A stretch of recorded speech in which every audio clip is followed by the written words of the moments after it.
Testing.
Okay, good morning and welcome to our fifth meeting of the 2025 Strategic Planning and Budget Committee on November 27th. I will now call on Regional Clerk Will Short to perform the roll call. Will. Thank you, Chair Harris. Regional Chair Redmond. Present. Councillor Craig. Present. Councillor Deutschmann. Councillor Erb. Present. Councillor Foxton. Present. Councillor Chair Harris. Here, present. Councillor Hunick. Present. Councillor James. Present. Councillor Liggett. Councillor McCabe. Present. Councillor Nowak. Councillor Salonen. Present. Councillor Shantz. Present. Councillor Verbanovic, we have regrets from. Councillor Williams is coming shortly, and Councillor Wolf. Present. Thank you, Chair. I would like to acknowledge the land on which we gathered today is the traditional territory of the Haudenosaunee, Anishinaabe, and Chinantan peoples. We acknowledge the enduring presence of the Indigenous people with whom we share this land today, their achievements and their contributions to our community. Are there any declarations of pecuniary interest? Okay. Well, today promises to be a busy and full agenda. Over the past number of meetings, we've made steady progress towards our goals to approve an affordable and responsive plan and budget that meets the needs of our residents. Today, we'll hear from staff again about our current operating status, and we'll have the opportunity to tackle the decisions deferred from previous meetings. We'll receive an update on the community engagement that staff has undertaken to support us, of course, in our decision making. I also look forward to that process continuing tonight, which is our second public input meeting. We also have plenty of time allocated today for you to seek clarifications regarding any items on the agenda. This includes the report that responds to the questions you've asked to date. So please take advantage of this opportunity. Staff are, of course, here ready to answer your questions. And if all goes well, I'm hopeful we will be in good shape for December 11th, which is scheduled as our final budget day of 2024. As a reminder, the deadline for councillor motions will be December 2nd, and the process this year expects that these motions include financial analysis on the 2-year levy impacts of your motion. This was a recent decision of council following our first plan and budget meeting to ensure that we consider fiscal accountability and affordability over the longer term. Finally, I'd like to thank everyone up front for your commitment to this process and to, of course, our community, the region of Waterloo. We will now start a vote on a motion on a recommendation from the Strategic Plan and Budget Subcommittee that impacts a number of proposed service recommendations. Is there a proposed mover and a seconder? Moved by Councillor Salonen, seconded by Councillor James. Discussion, colleagues, on that recommendation.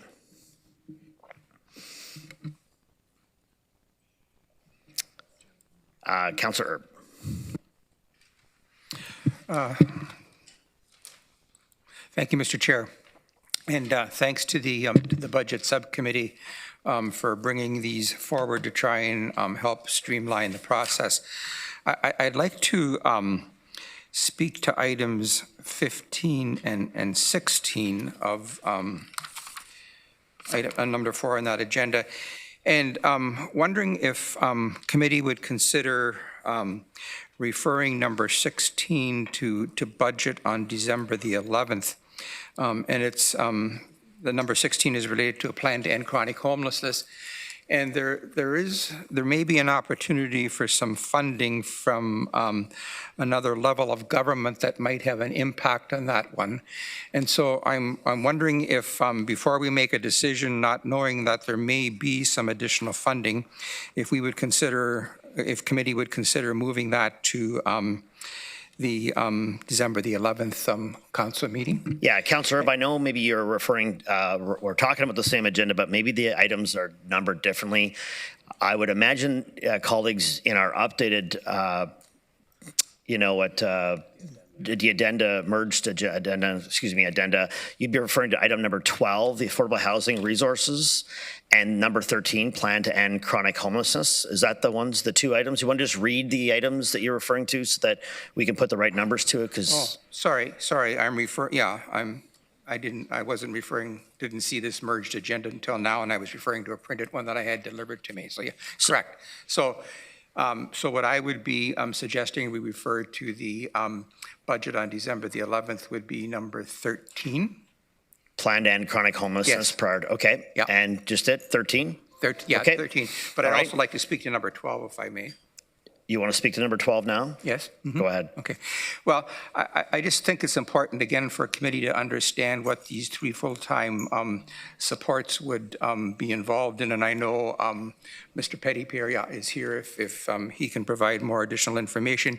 But to remind council that we added 100, in 2025, we're going to be adding 150 more units in Waterloo Regional Housing to be managed than what we had in 24.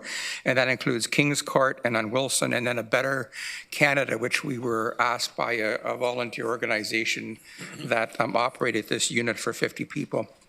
And so these three people are dealing with a community, 150 units of complex needs who require support. And this is all new people and all new units that we would be dealing with that we haven't had before. And so that's what those three would be working towards. And there's also some revenue that's being generated by these 150 units with rental. So it's not as if we're putting money into something where no revenue is being generated at all. And so what it's going to do, it's going to help with tenant relations, it's going to help with eviction support and general support for the people that are in Waterloo Regional Housing. So these three positions are definitely intended to provide support to those units which we never had in 2024. And I think it's important for council to know that. And if we need additional information, Mr. Petitpierre or Mr. Sweeney can provide us with that. So I guess my request would be that we keep number 12, that we don't remove number 12. Okay, we're going to continue down through the list. There may be a pattern here. Fair. So noted on 12 and 13. Councillor Hunick. Sure, no problem. Councillor Deutschman. Yes, thanks. I just want to get some clarification. I thought we were going through these items individually, and suddenly we're confronted with this motion, and I didn't even know the subcommittee was still meeting. So, like, No. So Councillor Deutschman, So, Chair. Well, I'm answering I'm going to answer I your need some question. clarification. And I'll give that to you. This motion was deferred from the first budget day. So when we passed all the subcommittee motions that day, there was the exception of this one that was deferred till today. That would take all of these based on the motion as one. And so we've got a mover and a seconder, and that's the discussion point. With respect, Chair, it was moved to today so that we could review them individually. It wasn't removed to today so we could review them all as one piece. I mean, Councillor Erb's comments about one particular item reflects the fact that we would like to go through these individually. That was the purpose when I spoke originally to this issue, was to move them on a line-by-line review. Chair knows that that was what my purpose was. Well, we have a motion on the table. We are encouraging discussion and debate on that motion, which can include discussion on the individual items as listed. So let's Okay, well then I'll talk speak to the motion. Pardon me? I'll speak to the motion. Okay, go ahead. So I would urge councillors to defeat this motion so we can do what was originally intended, which is a line-by-line review. Thank you. Councillor Hunick, do you want me to come back to you or skip and come back again? So, thank you, Chair. Similarly to Councillor Deutschman, I thought we were going through these motions separately, and I think we should because they're all in various subjects. And I have questions regarding about 15 of them, but it's really hard to keep track if we're voting on all 22 at one time. Okay, Councillor Solomon? Thank you, Chair. guess procedurally, as it's starting to come up, I'm fine as the mover for us to do the votes individually, just throwing that on the floor for the clerks as an option. But I had a technical question on number 10, which is the part-time library hours, just coming out of library yesterday and the motion in terms of reserve offset that we were looking at. I'm curious as to if this does pass and we remove that part, if the reserve contribution that we're pulling out will reflect that change of the levy. I'm assuming that that would be for Commissioner Steffler, but. Through the chair, yeah, that would be reflected. And I think we've updated that with our current analysis, so we'll have that change updated. Great, thank you. Okay, so we're going to continue down through the list. We encourage lots of discussion and debate. We already have a colleague of ours that have asked for 2 of the items to be pulled out and deferred to budget day. We could encourage others to pick numbers if they would like further discussion on those. And maybe there's general agreement on half of them to just go as a package. So just leaving that with you, but let's get through our list. And we can speak to, when your time comes, one or all of them, depending on how you see fit. Councillor James. Thank you, through you, Chair. I have a question. I'm fine with going, first of all, I'm fine with going through these one by one if we need to. I do have a question for clarification about number 5, the traffic system management and analysts. Need to confirm if that is part of the MyoVision work that we've taken on. I need clarification for that, and then I have a question. Through you, Chair. So the traffic analysts do support, so that these are the folks that they're not out on road. They are in our traffic ops center, and they're adjusting signals for traffic, construction, pedestrian crossings, and really seeking the efficiency of the system. They will work with the new MyoVision system that is getting implemented and help to optimize that, because we'll just have greater data about their ability to adjust signals. Thank you. Okay, so the way I read this was that it would support MyoVision. I think we've just given them a significant amount of money. It surprises me that their analysts would not be part of this as well, that we'd have to take on that staff. Discussion later if we're going through this one by one, but I have concerns about that given the scope of work and what the system and supports from the contractor there. The other item is item 11.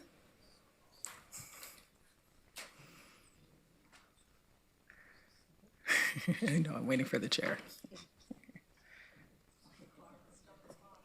Yeah, stop the clock.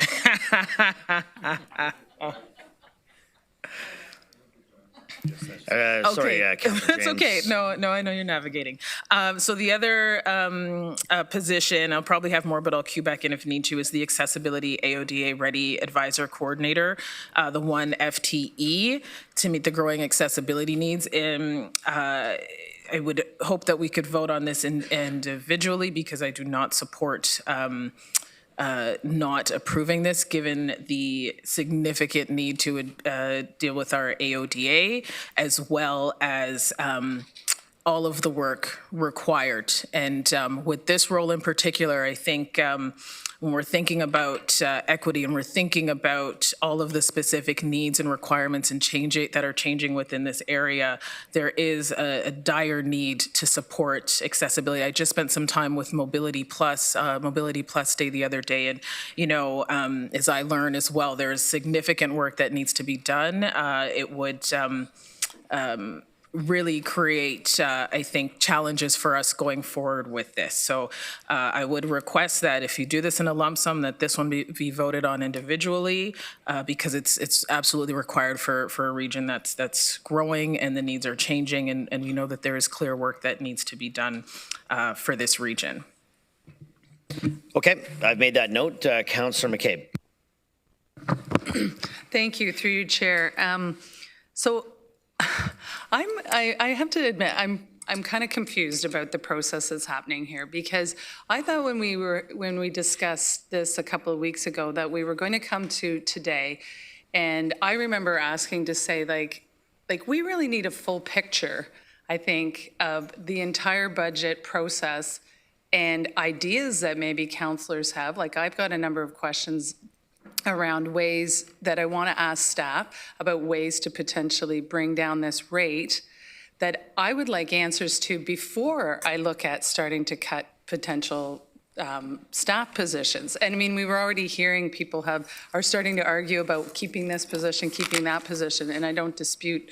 I know I really believe we need to go through them one by one, but I was hoping that prior to doing that, we could have our more fulsome discussions about other ideas that we would like to table and get answers to potentially, to really understand where that levy increase is landing before I feel like we're starting at the wrong point, to be quite frank. Because, like I said, I've got questions that I would like to ask to see if there's options for bringing down the levy before we get into, the other list of service reductions that we're going to discuss in camera. And certainly before, to start at this point, I think I just think it's the wrong place to start. It's not going to give us a full picture of what we're really looking at. So, personally, I'd either ask to defeat this motion, or to defer discussion on this until we've had the opportunity to ask some questions. Like, I know I've got a number of questions for finance staff that I would like answers to before we start to look at issues like this. So I guess I'm looking to the clerk to say, we have this motion on the floor, and procedurally, I know we need to either defer it or defeat it or amend it, but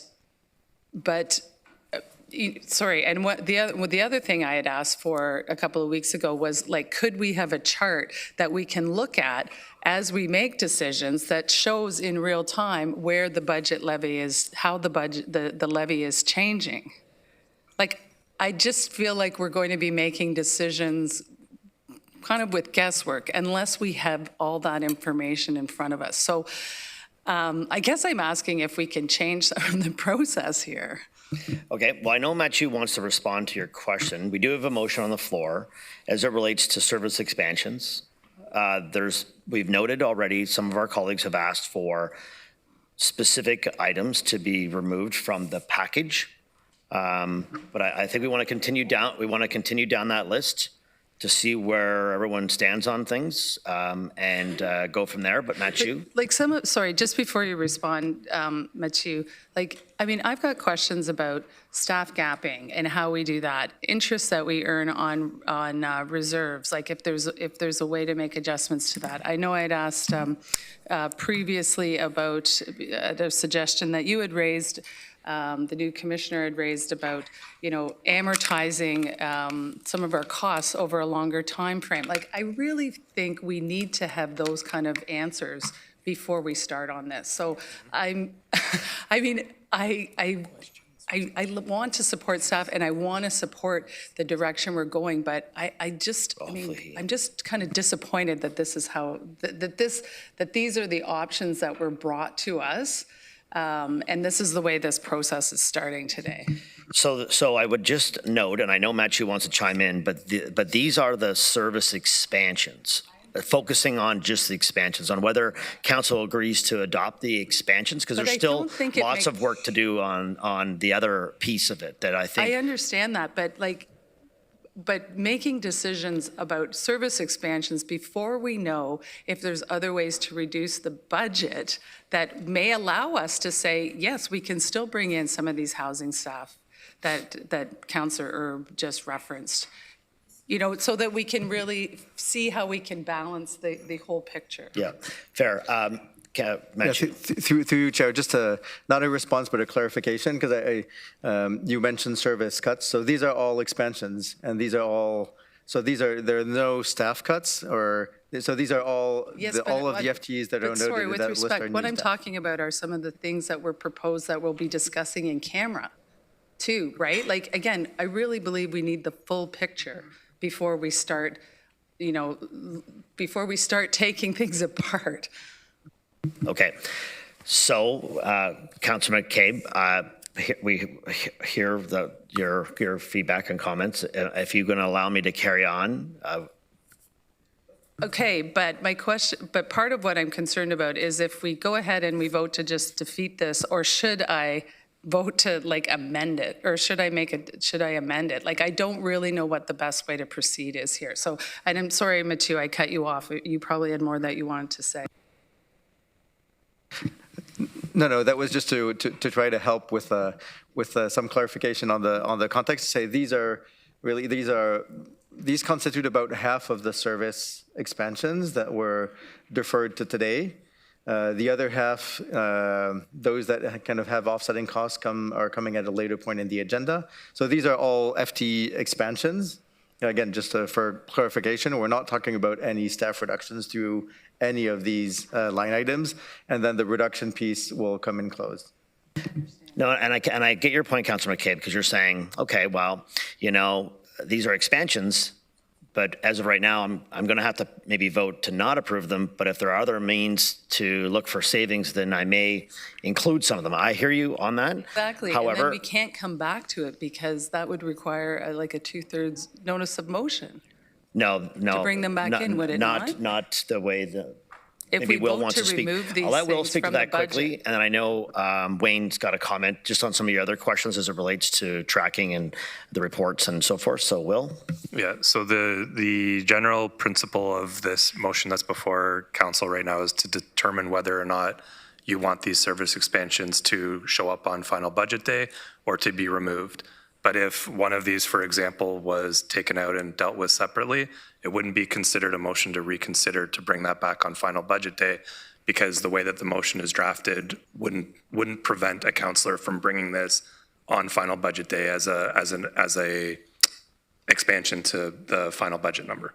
But anything that's removed, or just like if we carry this motion forward, and if things aren't removed, so anything left in there, and we vote today on it, we don't get to vote again on the, but like Someone could bring back someone on budget day could resurrect any one of these items should they not be carried forward to December the 11th. That just seems like a really, It allows a really backwards way well, to deal with the budget this. process allows for a very flexible, free kind of, I would say, free-flowing affair. I just think this is not the right way to proceed. So I'm going to ask Wayne to chime in a little bit about some of your questions you had as well, and then I will move on to the speakers list, because I think what we want to do is let's get through all of our colleagues' input on this and hear what they have to say to see if there's some consensus on some, maybe not on others. If there's a consensus to then pull it out and just deal with each one of them individually.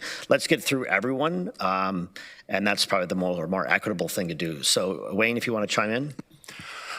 So Chris does have a spreadsheet that we can pull up at the right time, and we can make adjustments on the fly and kind of see where we're at. And also just wanted to point to the report, item 7.3, the responses to councillor requests. We talk, I think some of the things you're asking, we talk about those at a high level, and we can certainly discuss them more and answer questions when we get to that part of the agenda.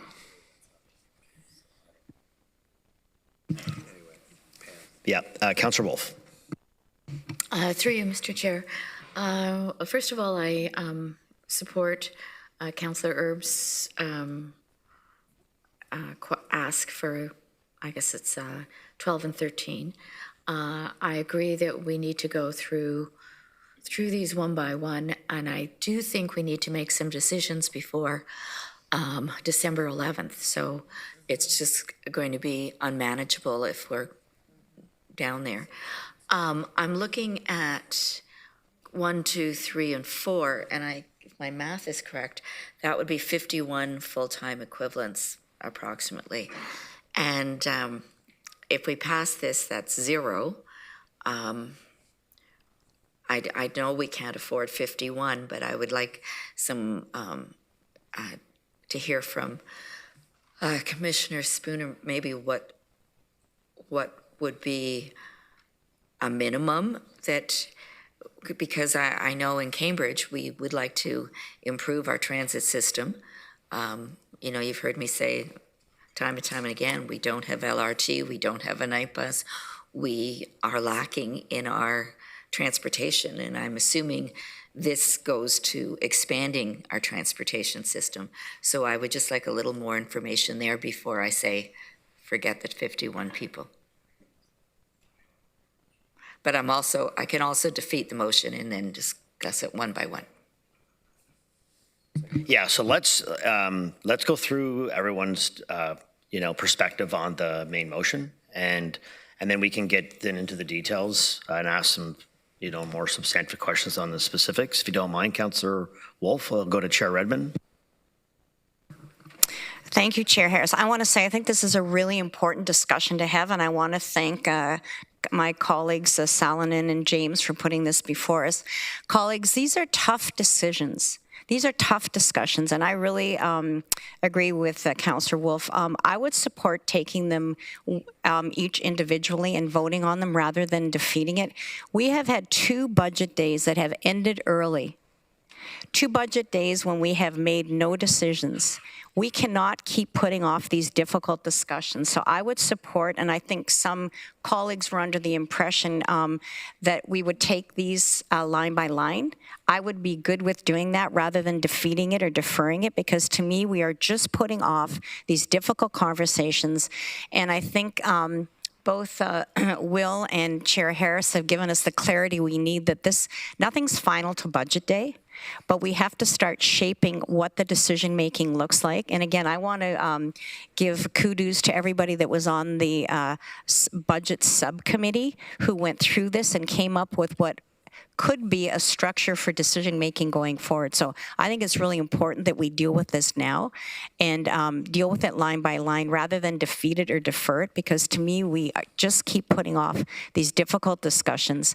And some of the other requests for information and financing are longer-term budget implications. They don't necessarily impact the levy right now. These expansions would. So I think that we need to just start making the hard decisions.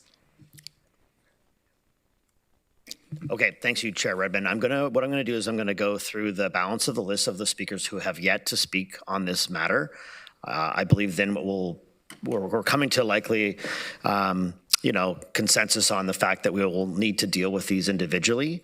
We'll likely take a quick break to allow the clerk staff to get set up and be prepared and ready to go through those individually. So with that in mind, I'll ask Councillor Liggett. She'll be able to go next. Oh, I'm sorry. Councillor Liggett. I've unfairly skipped Councillor Craig here to my left, so I'll let your counterpart from Cambridge speak first, if you don't mind. Well, thank you, Mr. Chair. I'm feeling a bit isolated here. Councillor Sue Foxton isn't here, and she always guides me. But anyways, my issue is outside of this motion. It's about the delegations tonight. I'd like to bring it up after the motion that's on the floor, or however you're going ahead with things. I want to discuss that because I think it's important that we recognize we have 40 delegations, and I don't think it's a good evening to try and pack them all into one evening. I think they should be split in some manner. So I'm throwing a challenge out to council that we look at this. And I don't think it's fair to 40 people, especially if you're at the end, to sit through to late hours to be heard. Mr. Chair, everyone listening to me? Yeah, yeah, we're listening, and I didn't get that impression, Mr. Chair. No, we're listening and debating amongst ourselves on the fly. We're doing two things at once here. It is on the fly. I understand that, Yeah. but I have to say to members of council, you got 40 people coming tonight, and it's a really difficult evening in terms of trying to listen to everybody. And I think it's unfair to a number of people coming to be left to the last. I would say, Councillor Craig, yes, 40 delegations is a lot. However, the public, we don't really know what the numbers until 6 o'clock, as of 6 o'clock last night.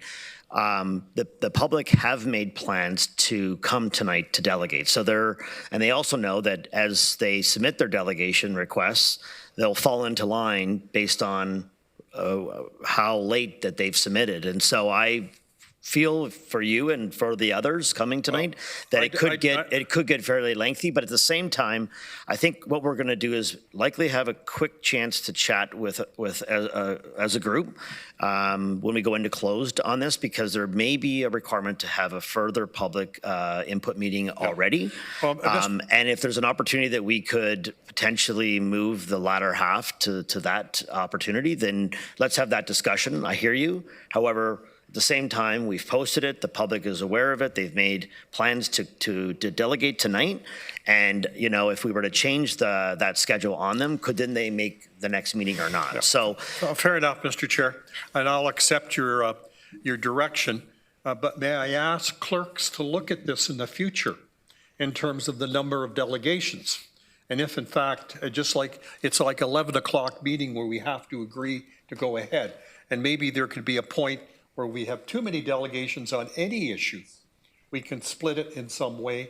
Have clerks just look at that. Yeah, a better way of handling things. No, that's a fair point. All I'm saying. It's a fair point. I would say then as well, we had public input meeting number 1, and I would say the showing on that was relatively low. I'd love to have half of the 40 for tonight come the first round, right? So I'm going to finish through the list. Councillor Liggett.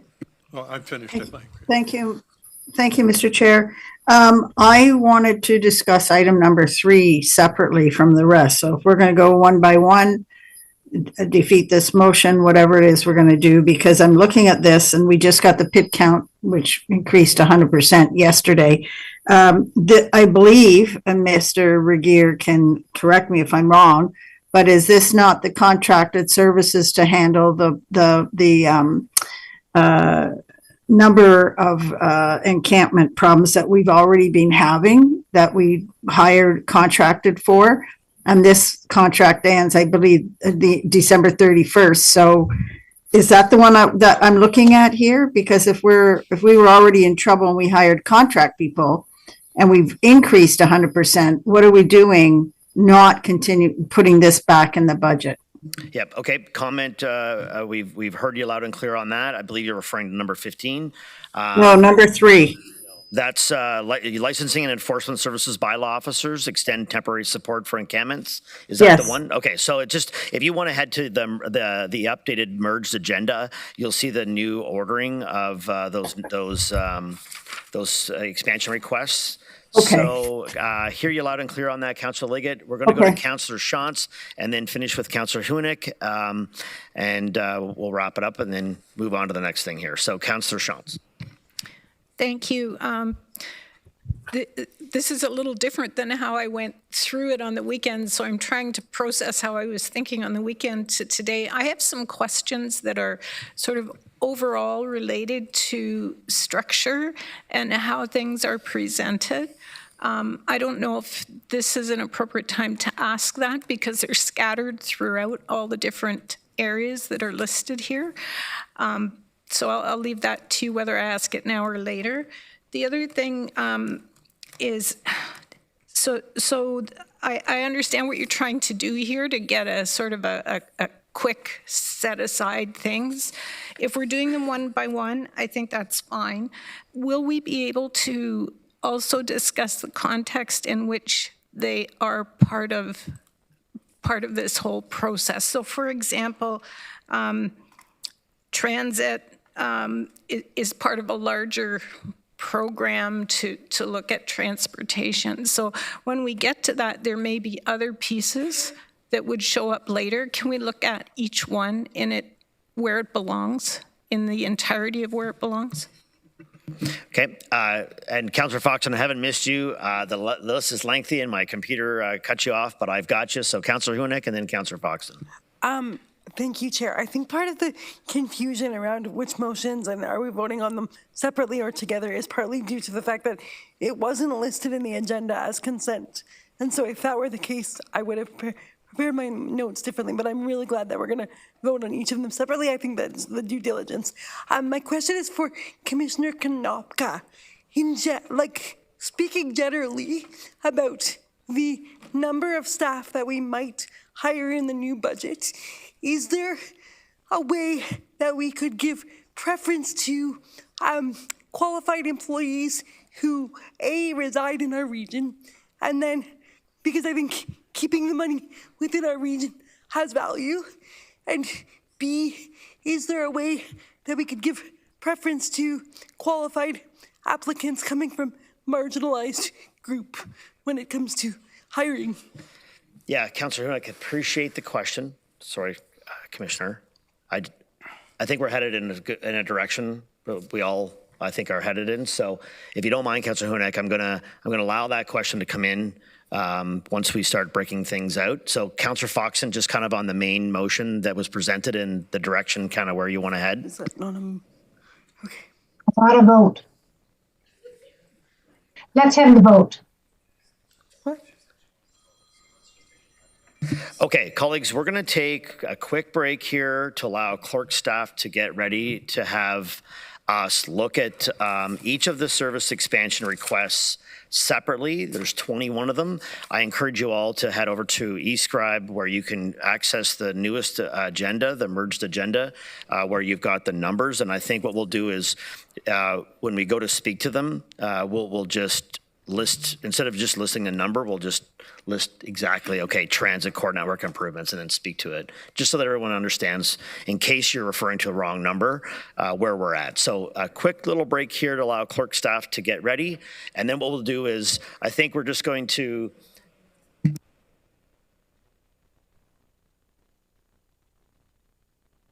Okay, we're going to take the recess.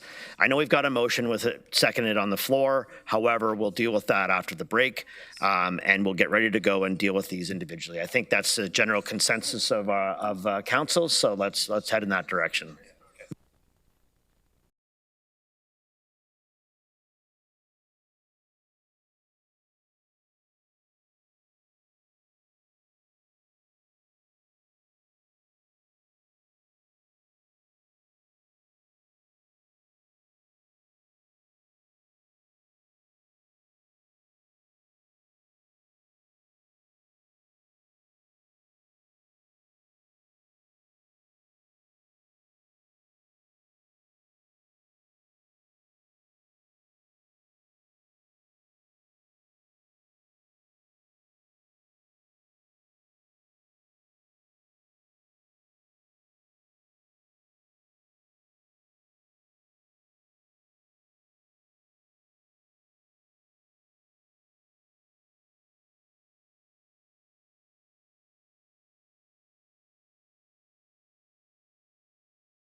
Okay, colleagues, 1 minute. 1 minute is all we need to get back at it.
Okay, colleagues.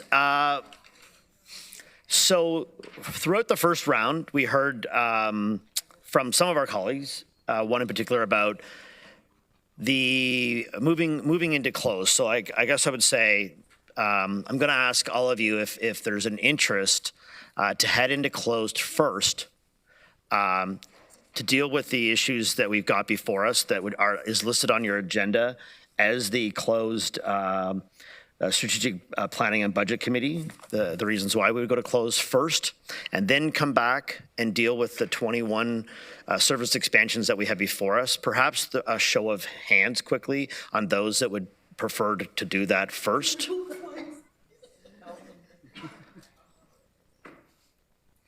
All right.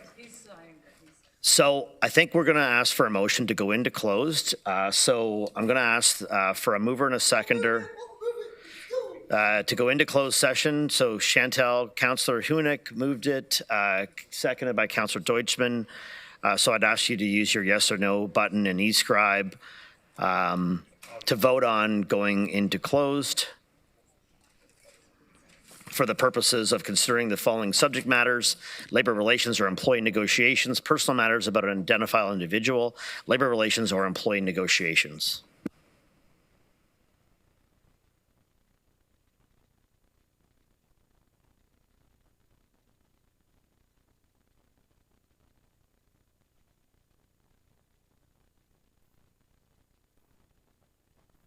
Okay, we'll let everyone else vote, but that will likely carry. So we'll head down to the Waterloo County Room, colleagues, for the closed session.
Okay, colleagues, we will now have a motion to reconvene into open session. Moved by Councillor Erb, seconded by Councillor Shantz. All those in favor, please head over to eScribe for your vote. Thank you.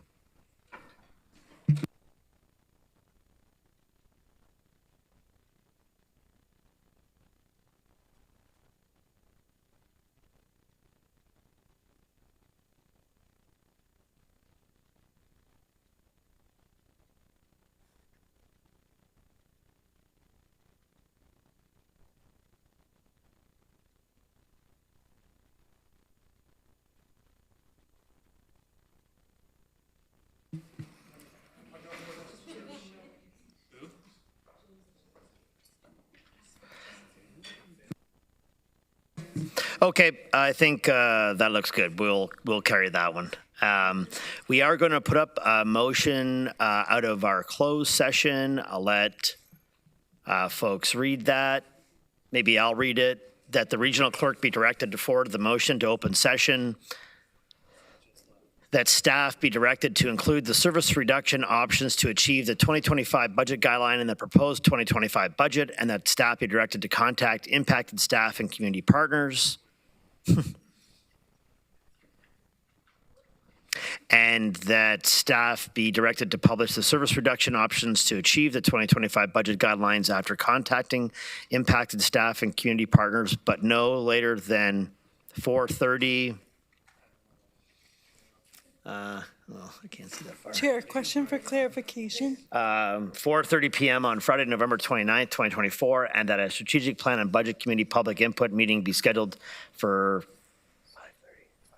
5:30 p.m. on December 3rd, 2024. Chair, question for clarification. Yes, question, Councillor Hunig. The options coming to open on December 3rd are not going to meet the budget guideline of 8%. So do we need to change that wording? Well, I would say that we're probably premature on that, being that we've got work to do here this afternoon yet still. Sure. So maybe we'll hold off till end of day to make that statement. My only rationale was that some of the options have been eliminated. Pardon me? My only rationale was that some of the options were eliminated. So. That's correct. Okay. Councillor Salonen. Thank you. I was just wondering for clarity on the motion, and I guess it's more so just direction to staff that needs to be in the motion, that we aren't necessarily going ahead with this when we are reaching out to both staff and our community partners, just that these are up for consideration. I just want that to be really clear, not to cause a panic in people. Yeah, good comment, Councillor Salonen. I think, again, I'd highlight for those watching at home today that the staff be directed to include the service reduction options. These are just options as of yet. So, okay. Do I have a mover and seconder for that? Moved by Councillor James, seconded by Councillor Deutsch. Craig. Craig jumped in there and got that. So, okay. Please vote on eScribe.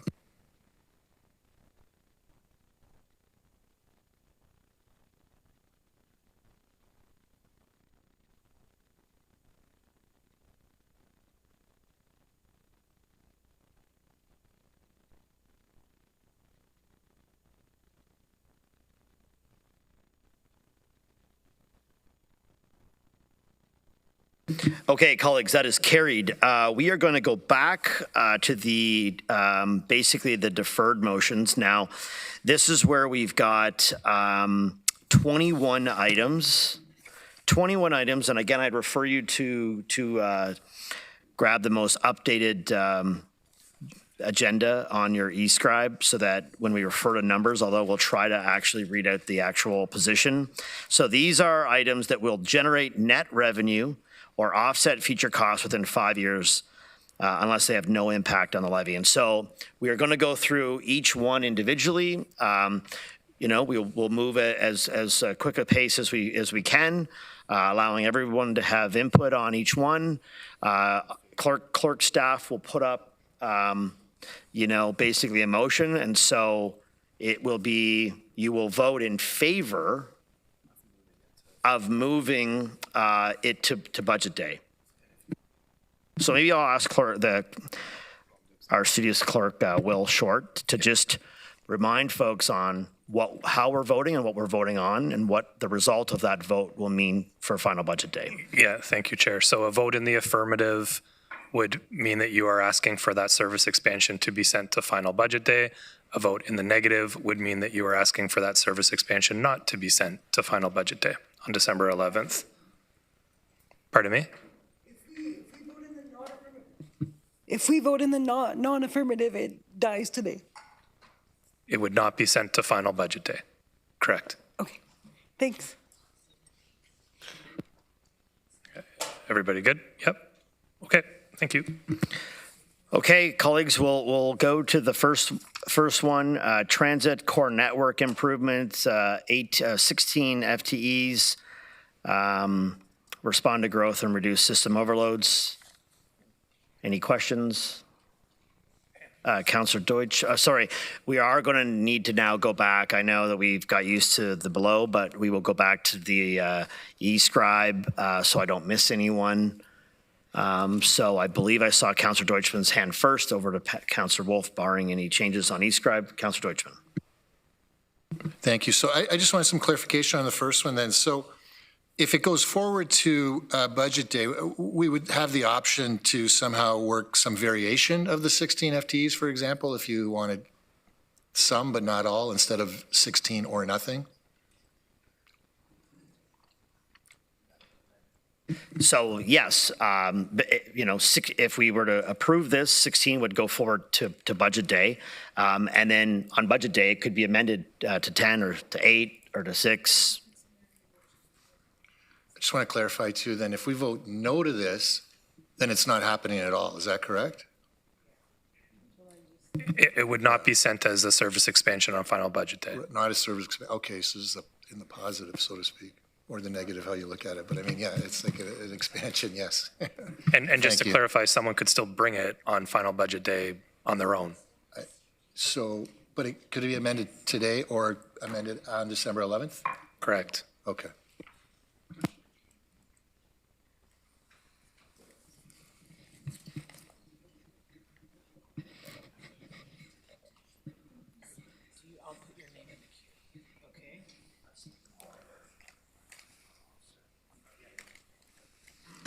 So again, just to remind everybody, this is a list of 21. We will have an actual further list of 30 positions or 30 categories that ultimately will have no other way around. Yeah, these will have no impact to the ultimate levy because they are revenue generating. Okay. Yeah, chime in here then. Sorry.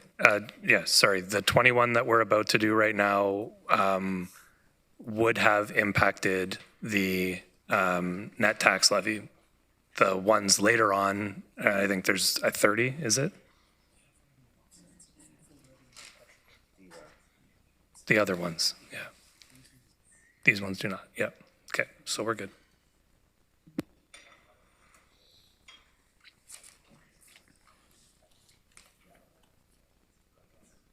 All right, Councillor James. It's for Councillor Wolf. Councillor Wolf. Okay, my e-scribe is sort of frozen right now, but there are 4 transit items in a row, correct? And are those ones that equate to 51 employees? Is that what we're looking at right now? Yes. Yeah. Yes. Okay, could I ask Commissioner Spooner to explain what that really entails? Like, if we wanted to do part of that, like if we were wanting, is that expanding different transit routes someplace? And, do you need one safety person, one driver, one, I'm not sure how it works. Yeah, through you, Chair, and thank you for the question and the opportunity. So you'll note the four buckets of options for transit, and I'll walk you through them fairly quickly. The first one being core network growth management, and so this one comes with 16 bus operators and roughly 30,000 hours of new service. It'll cover largely the I-Express routes 201, 202, 203, as well as our busier routes 8, 12, 5, and 36. These add things like frequency. They, in some cases, add evening and weekend service and are really aligned with Council what you will see in Q1 of 2025 when we bring forward our business plan and that core frequent transit network. The second piece in there are the customer-driven demand responsive adjustments, or what we call operational adjustments. That number is 9 FTEs. And what this is our ability to manage in year.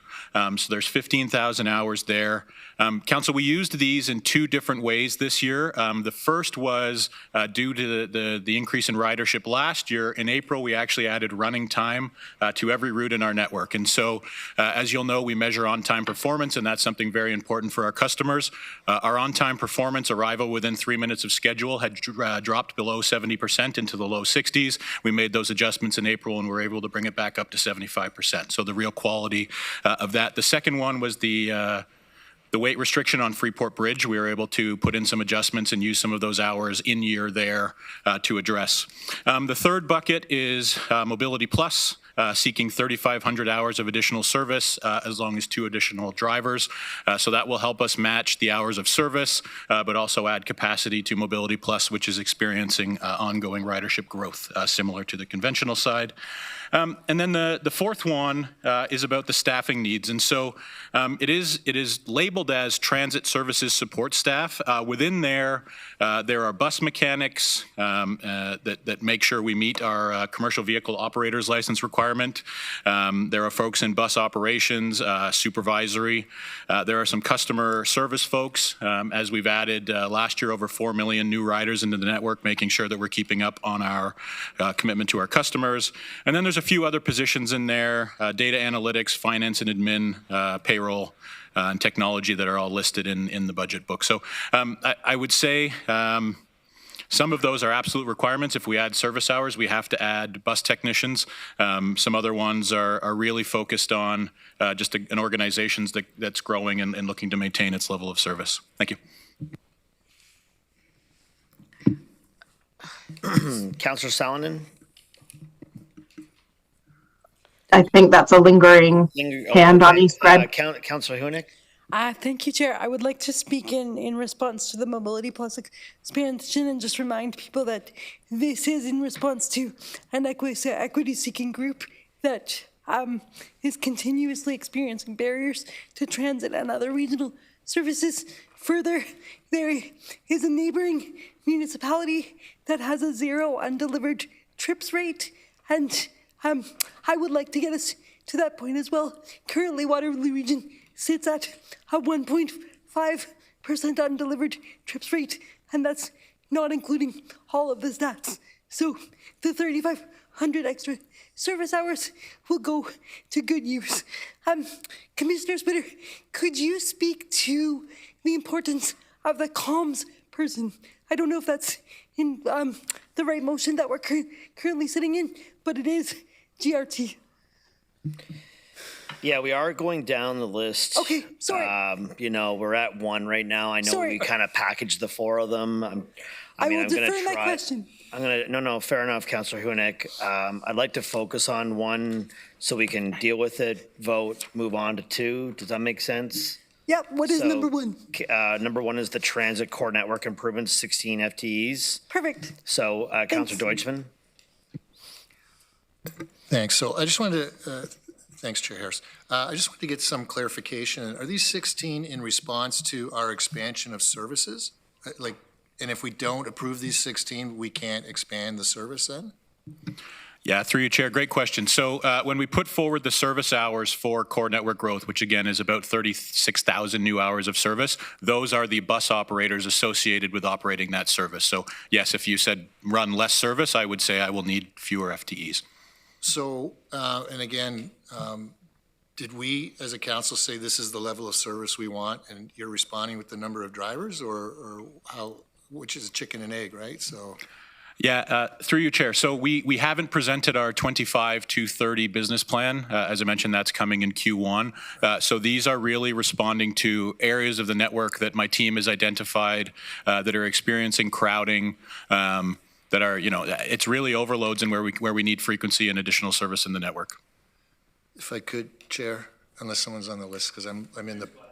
Okay, so this is 16 in response to a plan that we haven't seen yet.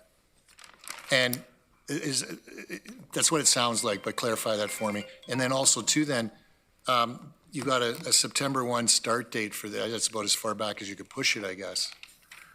Yeah, through you, Chair. So we start all new services with GRT in September of the following year. That's our standard process. We are presenting a new business plan, but this is our process every year. We identify routes experiencing crowding that are in need of additional frequency. So this is aligned with the business plan, but I guess you could say we're working off of our previous business plan as we've not had the new one approved. So we're committing to drivers, but we haven't committed to the level of service yet. No, it's ultimately it's up to us, right? I think we're it's committing the drivers for a level of service that we haven't. Right, so it's not delivering you the level of service that I will propose in the new business plan. This is getting us closer towards it. The core network in the business plan will propose 10-minute service on the core routes.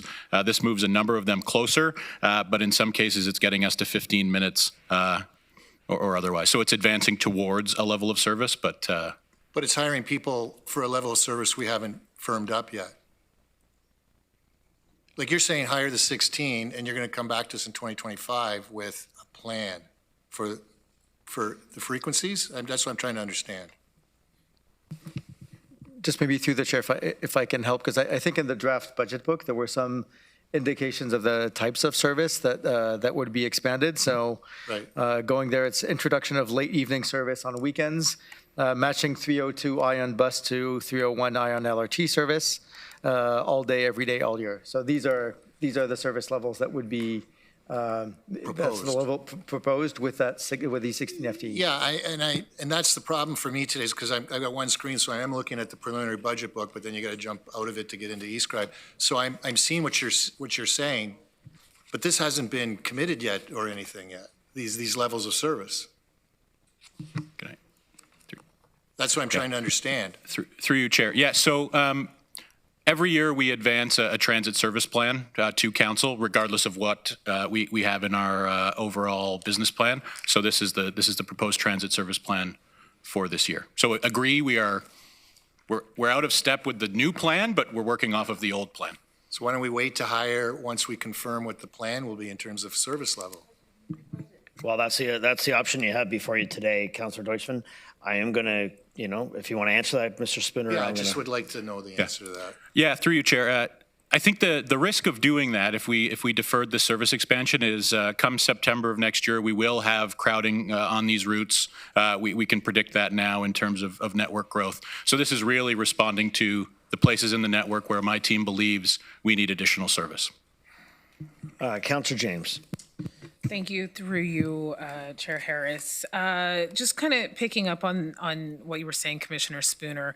So the core network is those core bus routes that are running through, our cores connecting to Ion. Do you have any data on the number of times that buses have had to miss their stop due to capacity? I'm hearing that from residents, so just wondering if there's any data that your operators are collecting. Through you, Chair, I don't have that as I sit in front of you today. I'm absolutely happy to pull it together. We do capture that in terms of the buses that are proceeding with greater capacity than the number of seats, and then also in terms of the number of times that we flip on the buses full and proceed by stop. So we have that information. I don't have it in front of me today. Happy to provide. Okay, and then just in terms of these core routes and the 16 FTEs, if possible and asked, would you be able to look at potentially identifying like two core networks and then maybe limiting some of those, maybe cutting this in half to potentially 8. I'm just conscious of the fact that there are currently buses that are driving past residents because of capacity, and how do we kind of offset this in the meantime between when we have that business plan? Yeah, through you, Chair. So within that core network growth management, there are 7 individual service proposals that are obviously tied then to the bus operator FTEs. I could absolutely break that down. I could come back with a proposal for fewer. I'm in council's hands. Yeah. Councillor Craig. Well, thank you, Mr. Chair. I grew up in Toronto with TTC, and overcrowding was a common element in a number of years. And you just get used to it for a while, and eventually things do improve. But if we're really serious about this budget and the public out there that's not sitting at the table right now, that live below the poverty line, that are living paycheck to paycheck, I think this is a sacrifice for 1 year that we can make. And I'm not going to support this. I think we have to move ahead, and we have to look at what is absolutely essential in terms of serving the public, and especially as we keep coming back to the familiar words of the vulnerable community of supporting them. But also the taxpayer here has to be part of this discussion, ongoing in every decision. And I think for 1 year, a lot of these improvements can wait, and I think the public will understand why we're doing it. Thank you, Mr. Chair. Thank you, Councillor Craig. Councillor Liggett.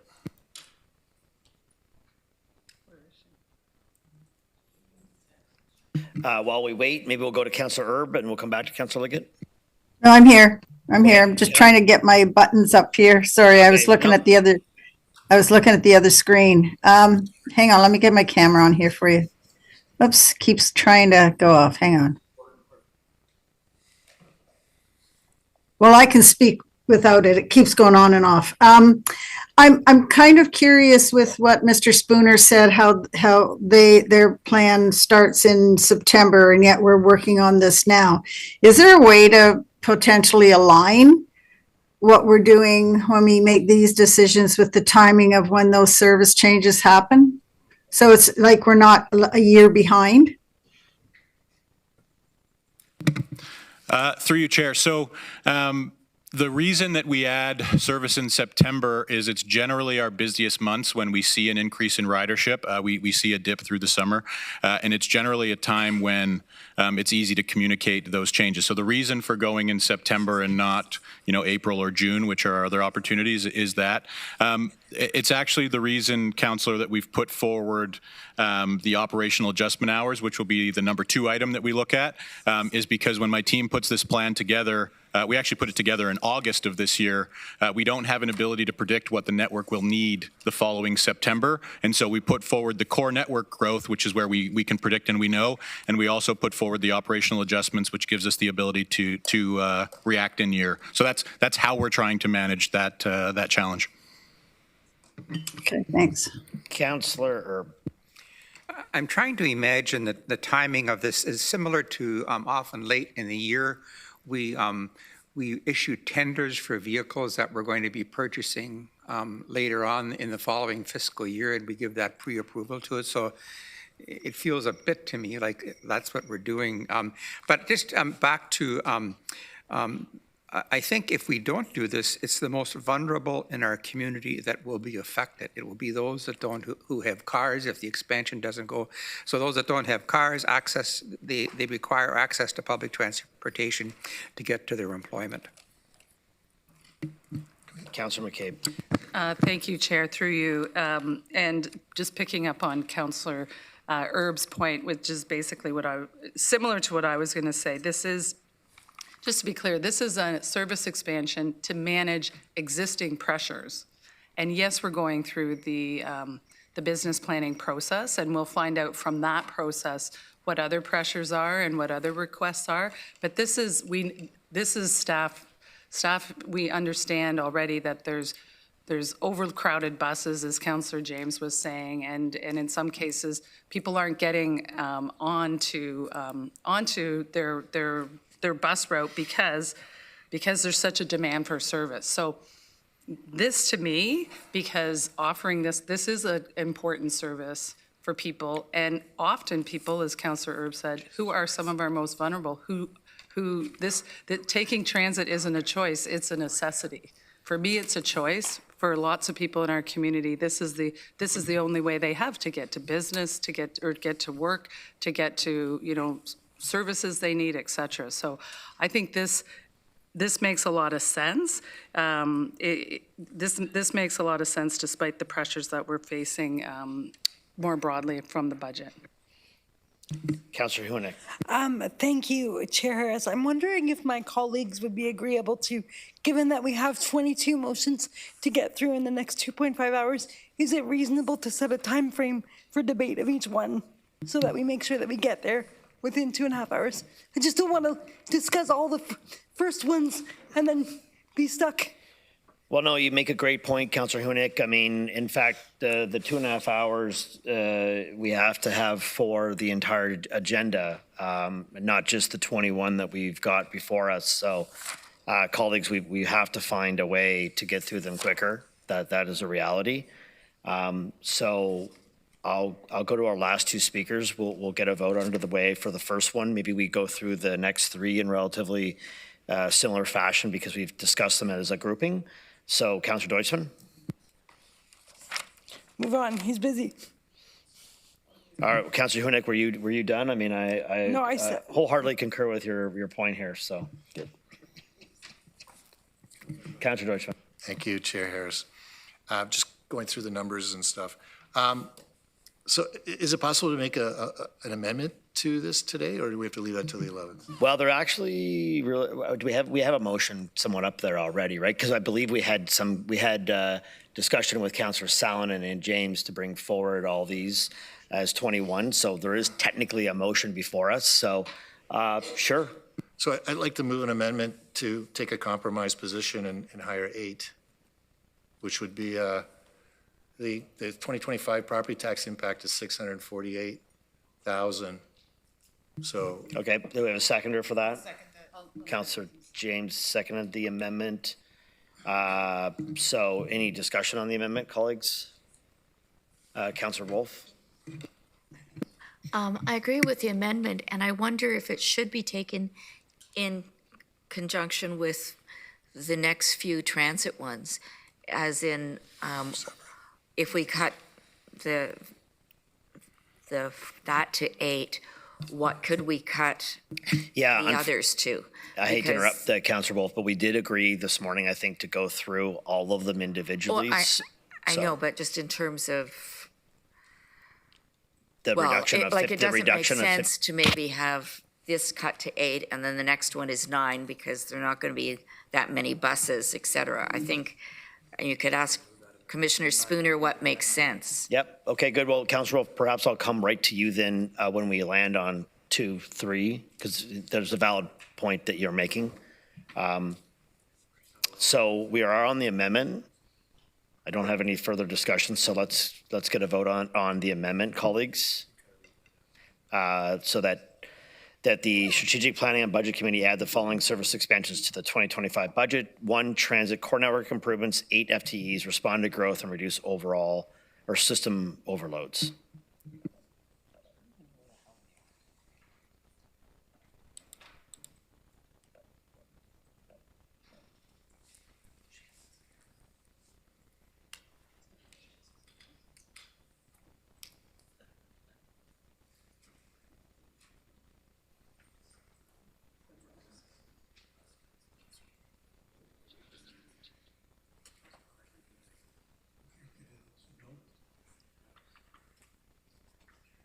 Okay, that's carried, colleagues. So the amendment passes. So too does the motion. The motion.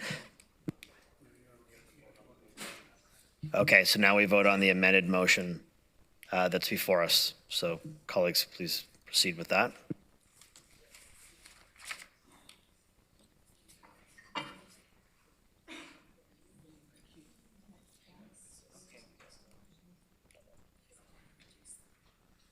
What are we voting on now? So this So we voted on the amendment. Yeah, okay, it was carried. No, yeah. 20.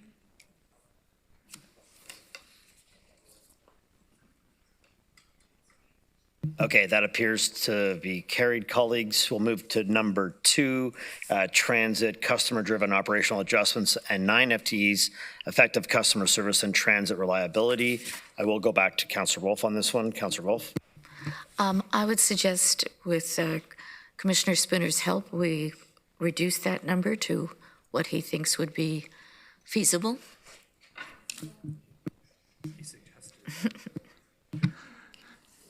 Through you, Chair. I believe he's asking for 9, but. Well, he asked for 16 too, so. Maybe I'll speak to, again, just a reminder of what these are. So these are unallocated hours that we use in year to manage needs of the system, be it crowding, be it timing, be it others. So we've likely just introduced some more in-year pressures with the reduction of the core network. So I would suggest that all 15,000 hours and 9 FTEs would help us through next year to maintain the service level. But again, I'm in council's hands if we'd like to look at a reduction. Okay. If you want, Councillor I will. Shantz. Sorry, I would reduce to 5. 5. We have an amendment. Do we have a seconder for 5? Councillor Deutschman seconds it for 5. Councillor Shantz, do you have Shantz?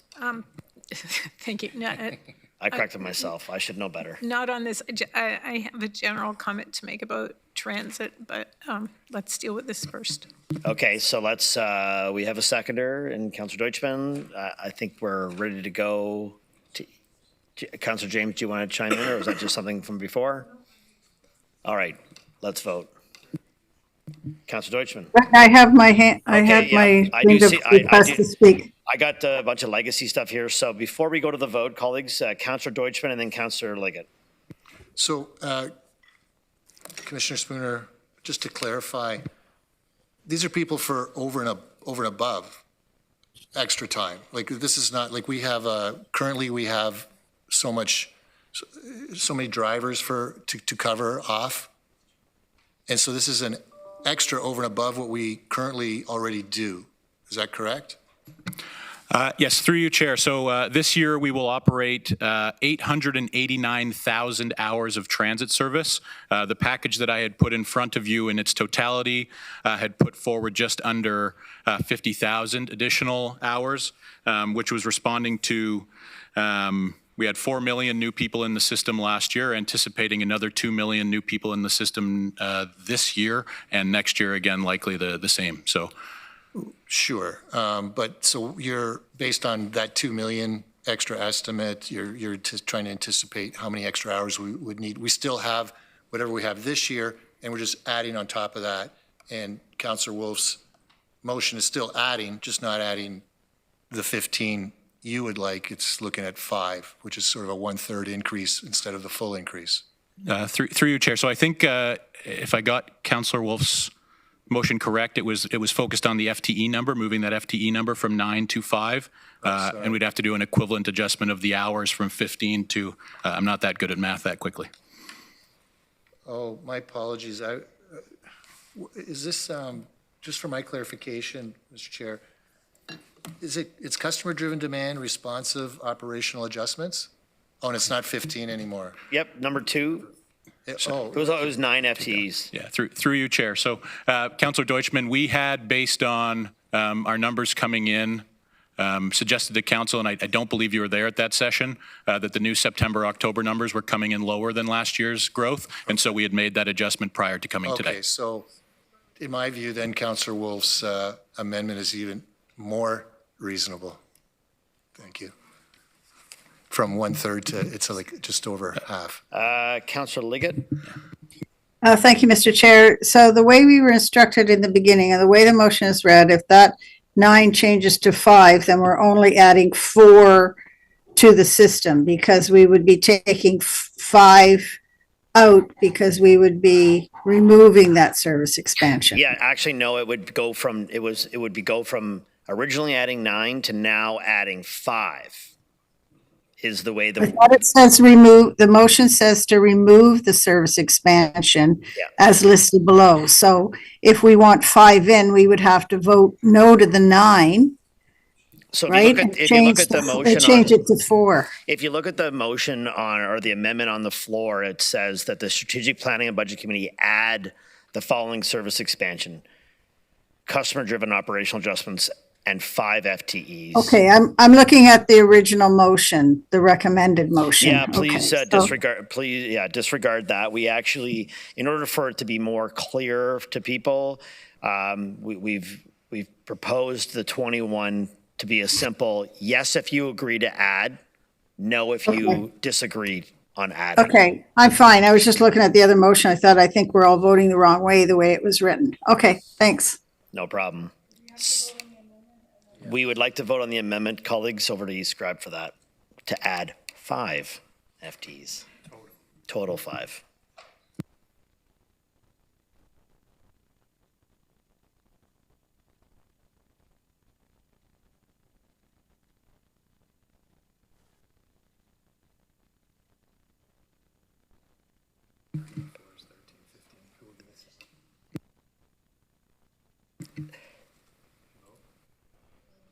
That appears to have been carried. We go to the main motion, colleagues, to now adding 5 FTEs with regards to the customer-driven operational adjustments. Please vote yes or no.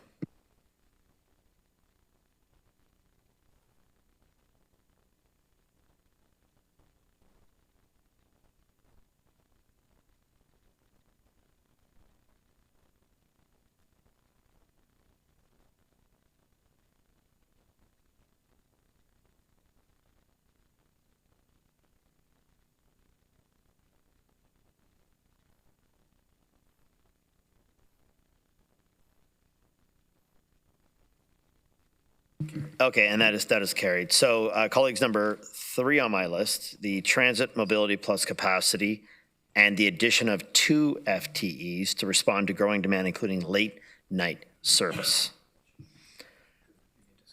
Discussion, we can just go right to a vote. Okay, we'll go to a vote on that, colleagues.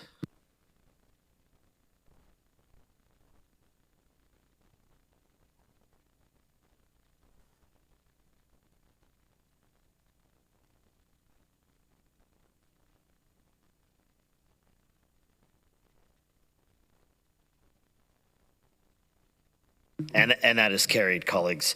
Number 4, the transit service support staff, 24.34 FTEs, safety compliance of vehicles, licenses, and customer service. Councillor Hunick. Thank you, Chair. If I read the report correctly, this states that while in most municipalities, these staff would deal with 50 traffic complaints, our staff have a quota or an expectation of 150. Do I understand that correctly? Am I referring to the correct motion? Through you, Chair. Councillor Hunick, that's going to come up very shortly. I believe it's one of the transportation pieces. It's not here in transit. Sorry, I'm in the wrong spot. Good, go. Chair Redmond. If I can, Chair Harris, through you to Commissioner Spooner, can you just talk about the risk if this is not moved forward? I notice it says safety and compliance of vehicles. Yes, through you, Chair. So Grand River Transit maintains what is known as a commercial vehicle operator's license. It's provided to us by the Ministry of Transportation, and in order to maintain that, we do what is called MTO inspections, which are on a frequency of a number of kilometers travels or a number of hours in service. We need our bus technicians who are licensed to do that. So there is a safety risk in this one. I believe what I will do next year is package those up together so that the service, the operators, and the technicians will come together instead of it appearing separate here. But I will say we've reduced the number of hours that we're putting forward roughly in half, and so I will not likely need the 24. I'll need an adjusted number down from that. I can't do that live today, but it's likely the impact. Can you propose a smaller number, or is this in the future it'll be fewer people? I'm looking at my number. We were at 24, and I'm looking at a number of 13 that appears to provide us with everything we need from the safety, compliance, and customer service position. So if that was amended to 13, you could live with it? We could operate the system safely and compliance, yes, we could do all of those things. I would put forward that amendment, Chair Harris. I'll second it. Seconded by Councillor Hewinik. Rob didn't get in time on that one, but Councillor Deutschmann, do you have a discussion on the amendment? Thank you. In addition to that, I note that the start dates are all April 1st, and I'm wondering if the start dates can be adjusted to July 1st or altered so that there'd be additional savings on those 13. Yeah, through you, Chair. Great question, Councillor Deutschmann. I think we could do some adjustments. The challenge being, again, if we hit our peak service in September, I need those technicians in, trained in how GRT operates and ready to go. But I'm happy to take a look at deferral of some from April 1st. So, and the other question I had was, what's driven such a high number? Initially, it was 24, now it's 13. Presumably, we have a certain level of technicians for the service that we are providing today. What is driving this? I don't even know if it's a significant increase. I don't know how many technicians that we have, what percentage increase this is overall, but what's driving this 13? Yeah, through you, Chair. So it's all driven by the hours of service. So when I had proposed 50,000 hours, this was the number to match. We're now coming in closer to 25, I think just a touch more. And so that it's volume. Understood. Okay, yeah. Thank you. Councillor McCabe. Thank you. That was one of my questions as well, just about matching that. But I'm also just curious because it looks like, I mean, it's a brief description, but it's talking about support for data analytics and customer service and service administration. Are you considering, some automated online processes that can help people, answering some of these customer service questions and that, or that don't require people, but that requires like digital upgrades that would, so people can provide, the answer can be provided really, really quickly, via apps and stuff like that. Is that possible? Yeah, through you, Chair. So, Councillor McCabe, we at GRT are a heavy user of the Service First call center. We drive a tremendous amount of volume through there, and as well as their chatbot. We also respond through our website to a number of customer inquiries that drive roughly 2.5 FTEs of activity each month from my team. It's not 2.5 people, it's spread across a number of people who know the answers. And so the number I just put forward to you at 13, the only 2 customer service positions that I've kept in there is 1 passenger amenities coordinator. These are the folks that work on detours, any adjustments to the system on the day. There are 2 people doing all of that now, taking care of 2,500 bus shelters and all the routing. And the other one is a customer service supervisor. Just as we've grown that customer service team, there's a need to have some supervisory support to them with the extended hours of service. So I've taken out a lot of the extra positions, and what I've given you in that 13 is really the core bus technicians, operations staff, and customer service staff. Councillor Craig. Well, thank you, Mr. Chair. Through you, right now, with regards to the safety compliance of vehicles and licenses, are you saying over the next year that if we don't okay this, that we can't do that? Through you, Chair, no. So we would absolutely never operate an unsafe system. If a bus didn't pass its MTO, it doesn't go on the road. There's a number of requirements for a bus to go into service. What would happen is that we would use overtime in order to cover that gap. So effectively, what I'm proposing here with the bus mechanics and the service attendants is to not need that overtime, to have the staff available in order to complete the work that is laid out before us. But no, we would absolutely not put an unsafe bus on the road. So the overtime would be equal to the number of staff people you're proposing? Yes, that is correct. Okay. Councillor Hewinik. I just want to reiterate that we've learned from WRPS and other services that overtime actually costs the taxpayer more in the long run, regardless of what industry we're talking about. So let's try to avoid that. So colleagues, we have an amendment out there. Maybe we'll pull that up. That transit service support staff, 13 FTE, safety compliance of vehicles, licenses, and customer support. I'll ask that you cast your motion vote.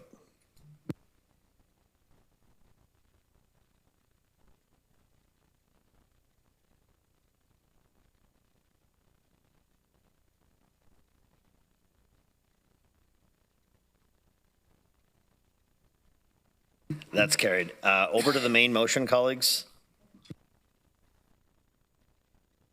As amended.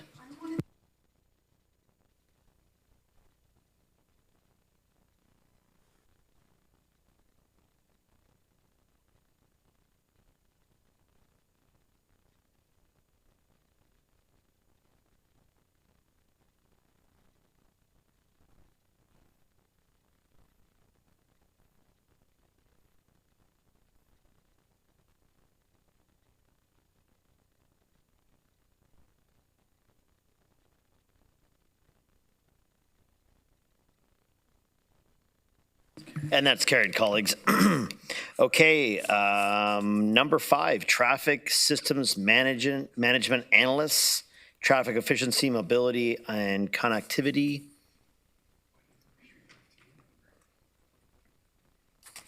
I think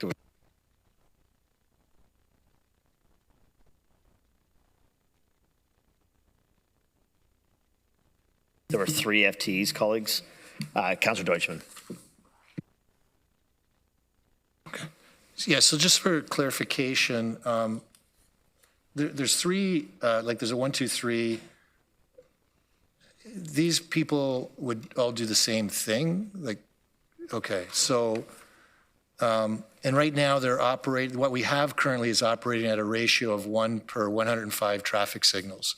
Is that correct? Am I reading that correctly? Through your chair, 108, yes, but. Okay, 105 here. And the standard, you're saying, the standard is 1 per 50, an industry standard, which we're obviously not meeting. So, I mean, there's no repercussions for that. How long have we been at this higher ratio? Through you, Chair. So yes, we've been slowly ramping up as we've been adding signals. So this proposal of adding 3 would take us to 67.5. So you can see the outcomes of this, Councillor Deutschmann, in new construction projects where we get a lot of customer feedback about you started a construction project, you haven't adjusted the signal, and that's true. So we're just backlogged in terms of getting to the day-to-day adjustments to keep the network moving. And just for clarification, because I've never had a call like that. So when you say you haven't adjusted the signal, what does that mean?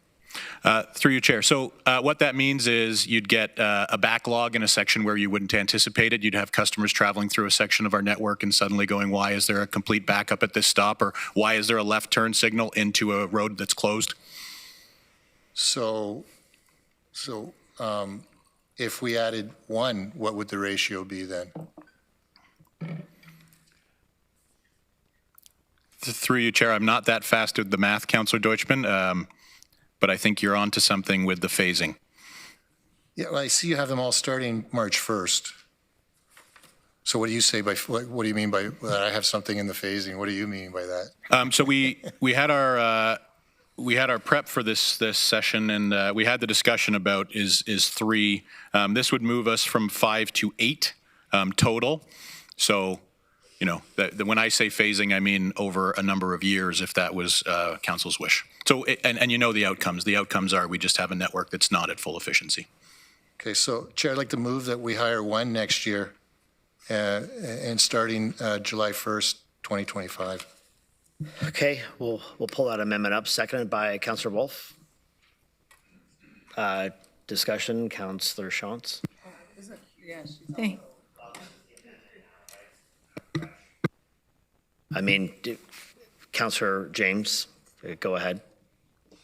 So we're speaking to the amendment? Yeah, the amendment. The amendment Okay, of now I can pull this three and to speak one. to the amendment. Okay, through you, Chair Harris. So I would support the amendment for one. I think it's based on a couple of other different factors that I do want to raise that I raised earlier because there was a connection to supporting a contractor in the work. When we just provided $4 million to this contractor to assist us with things, and now we're asking for money to go into positions here, which part of that contract, and when I look back at it, was for providing employment from that other company. So I definitely think this can be phased in. And like I said, I support the motion. And I think we have to be very cautious when we're putting when we're providing opportunities to support local businesses that, there's true partnership in that in terms of not necessarily having us to come back and hire more people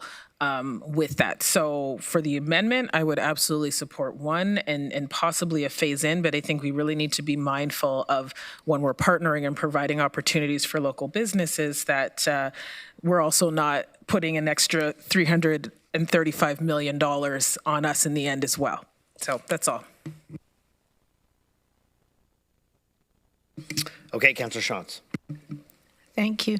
I can support the amendment as well, but I want to try and connect some dots, and maybe someone can help me if I'm thinking of this in the wrong way. But we're looking at a whole system of active transportation, transit, and automobiles. And so in that whole picture, it's important that all the pieces fit together.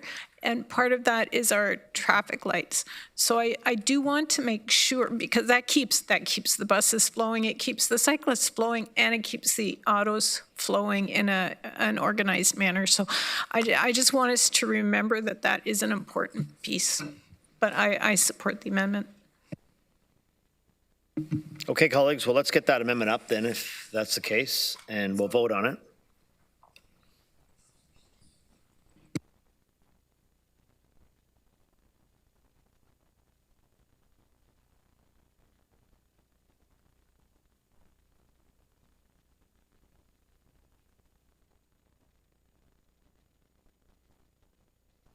And that's carried, colleagues. So we'll go to the main motion as amended.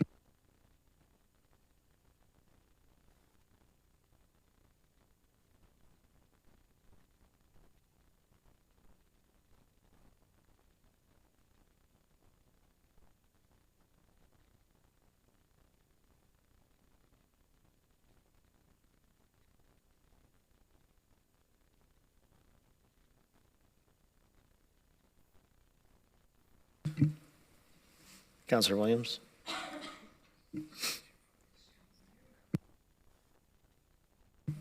That's carried, colleagues.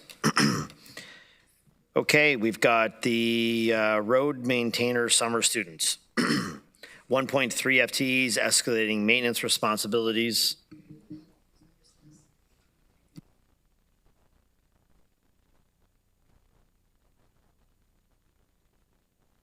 We have a mover and a seconder, so if there's no discussion, colleagues, we'll go right to, Councillor Hunick.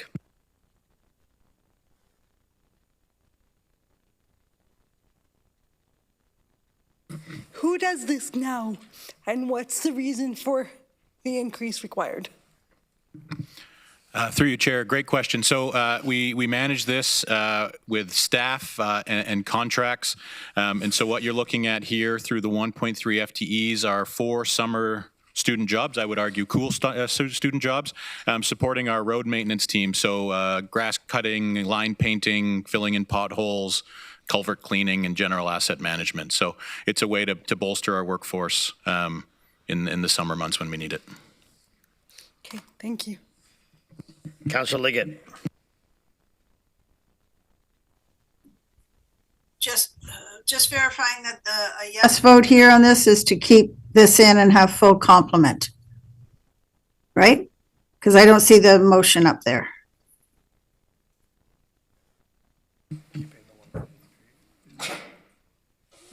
Pardon me, Councillor Liggett? I said that a yes vote again is to add these That's to correct. the, Yep. because I didn't see it, there's the motion, right? Yep, there we No, go, that's yeah. not the motion. Yeah, we're Okay, so adding it's not to 1 remove, it's to add. Okay, Correct. got This it, is- got it. All right, so colleagues, we'll go to the scribe to vote on that. Oh, and Cabe snuck in there at the last. Okay, all right, we're going to vote.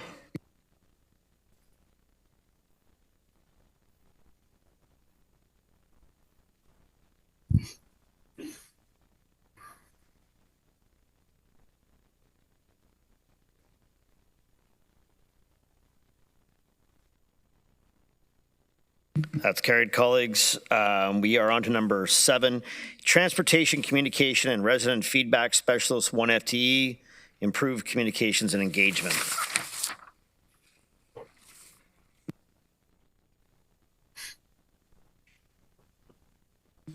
We will go to a vote on that, colleagues. There's no question. Oh, Councillor Deutschmann. Thank you, Chair Harris. Just want to get some clarification. So the new communications FTE will support the technical team as it responds to growing requests such as new noise walls, all-way stops, red light cameras, pollinator gardens, wildlife, new round. Who does this now? Through you, Chair. So through this year, we've been sharing a resource with Engineering and Environmental Service. What we've recently done is moved the manager of GRT communications to support all of transportation so that we've got a consistent view. Really what we're looking at here is a growing need to communicate clearly and have some of those tools in place like I shared with Councillor McCabe, making sure we've got the right information in the Service First call center, making sure we've got a way for residents to provide feedback online. We've got a number of strategies coming forward, the Integrated Mobility Plan, Township Traffic Calming, Municipal Speed Cameras, as well with a need to further educate our residents as our cycling network grows, as we talk about ION Stage 2, ongoing information about roundabout safety. And really this is trying to resolve a problem about resident experience and our ability to respond quickly to resident inquiries and action them. I have to say, I mean, working with you, Commissioner Spooner, the response to inquiries has been excellent. And I'm not sure if there's been other problems or holdups or what have you, right? I mean, some of these things like a new noise wall, we have conversations and neighborhood meetings, and Councillor Williams has been working on something like that. And I don't really see a need for this position, so I'm not going to support this position at this time. Okay, Councillor James. Get through you, Chair Harris. Again, I can appreciate the need for this. I also think this is something that is nice to have. Is it not something that is absolutely necessary? And I think this may be something we can put off until discussions next year potentially. Thank you. Okay, Councillor McCabe. Thank you. Yeah, I agree with both Councillor Deutschmann and James, who just spoke about this. Like, I understand the need to communicate clearly with the public in that. I guess part of what I'm wondering is, again, are there software applications like a CRM or things like that that can kind of help with some of the coordination in that, so that it, to manage some of these requests and things of that nature. And just also with a bit of editorializing, given the discussion that we just had in camera, I think when you have to offset what we just discussed there versus what were some of the choices we're talking about making here, I mean, for me, I can't rationalize this type of position versus some of the others that we just discussed. So, and I think that for me, that's what it's coming down to. So, but I would like to know, like, do we have a CRM in place? Like, are there processes like that can help with the management of some of these calls that you're getting or inquiries that we're getting? Yeah, through you, Chair. So we absolutely have a CRM where we track.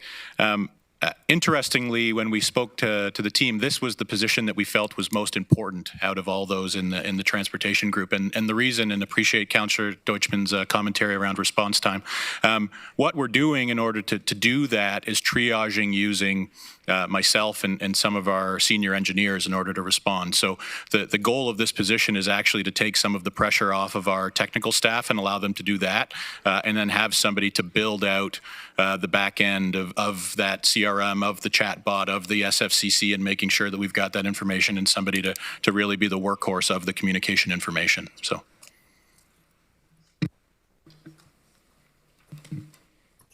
Okay, Councillor Hunick. Commissioners, thank you, Chair Harris.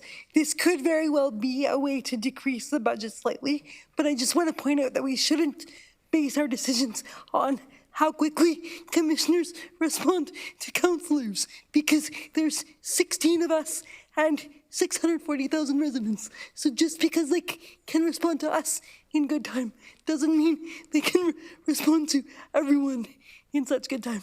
So just putting that out there for perspective. Good point, good point. Okay, colleagues. Councillor Shantz. Sorry, if I could ask Commissioner Spooner to just expand a little bit more on his last comment. Give me the business case. Yeah, through you, Chair, and Councillor, great question, and maybe I'll use an example from a few weeks ago.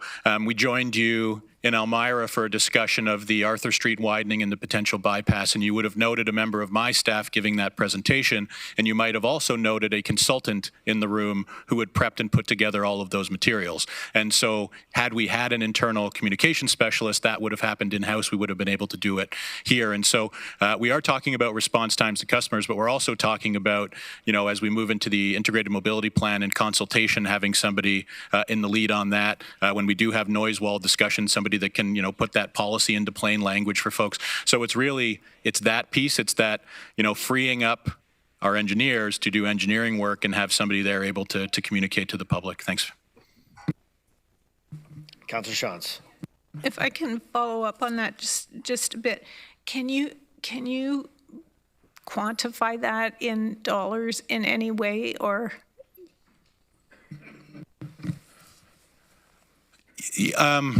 Yeah, I don't have a clean, I gave you the GRT side of 2.5 FTE equivalent that we're using. If I would guess, we'd be using about a 1 or 1.5 FTEs a month in responding to these inquiries, but they are coming from engineers who are making, 100 over 100, and this comm specialist would not be in that same grade level. Okay, colleagues, I think we've had a good discussion there. We'll go over to eScribe and you can cast your ballot. The motion would be to add 1 FTE for the transportation specialist.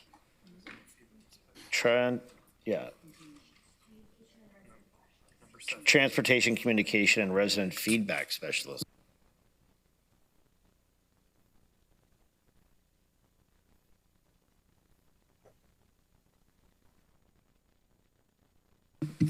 That it would be defeated. All good. That will not carry on to final budget day. Okay, engineering technologist for corridor management, 1 FTE, supporting growth, increasing numbers of municipal consent and work permit applications.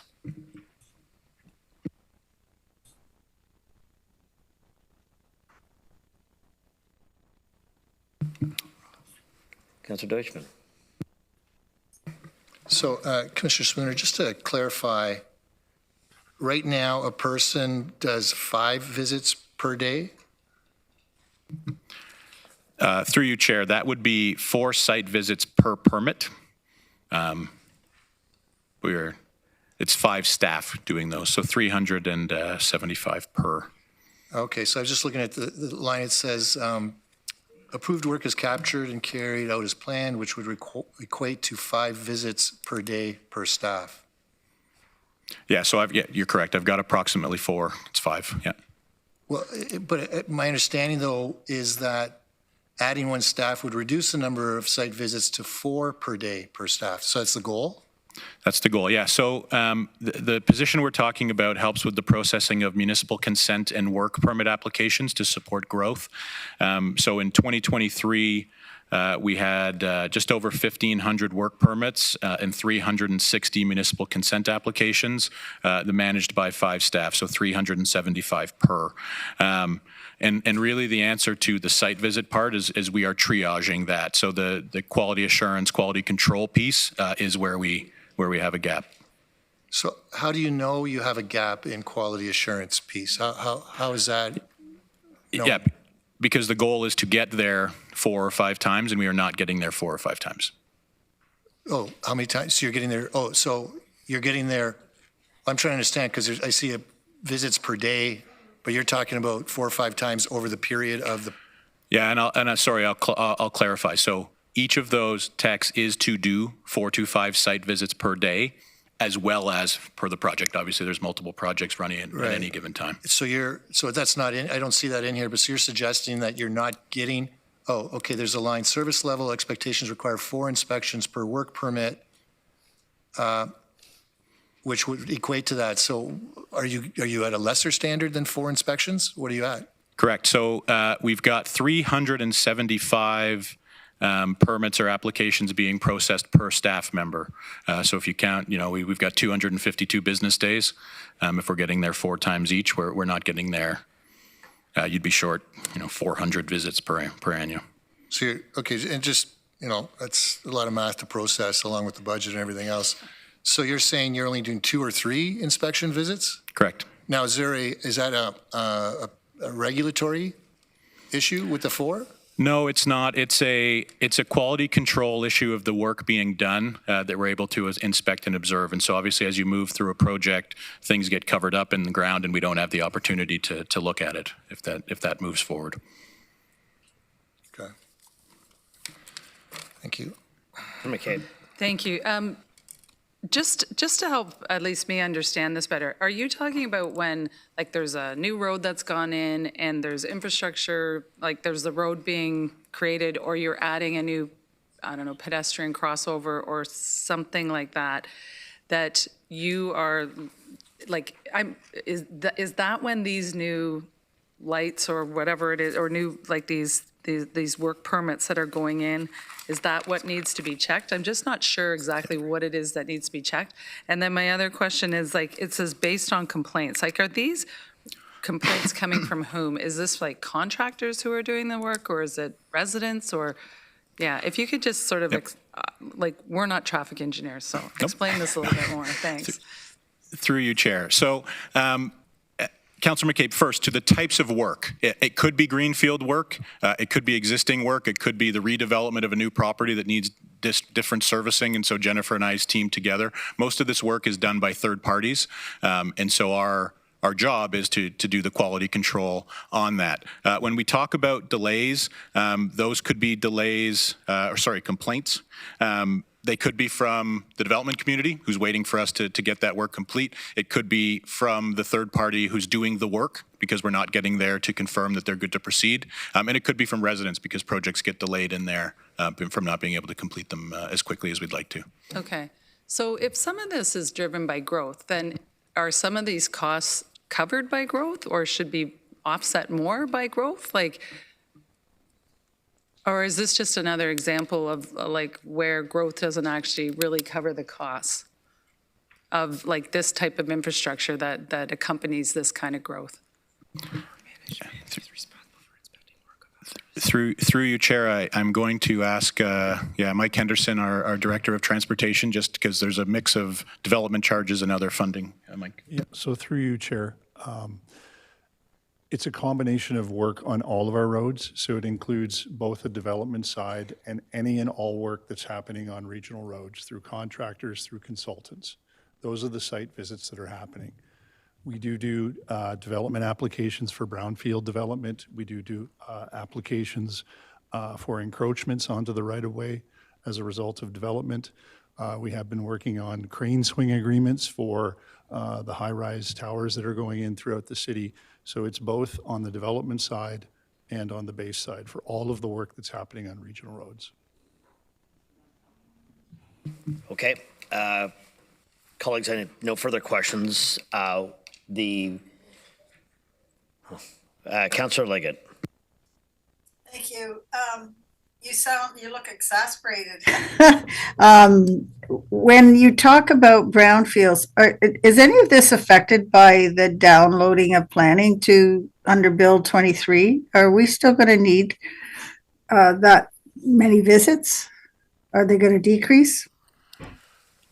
Through you, Chair. So our interpretation of Bill 23, so we remain a commenting agency, but we remain the road authority. So the responsibility for the construction and inspection and safe operation of that road remains with the region for regional roads.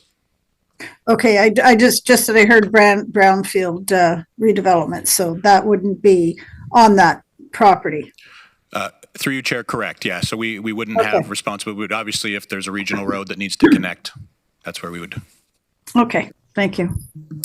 Okay, we are going to go to a vote here now. So over to Describe to add one engineering technologist for corridor management.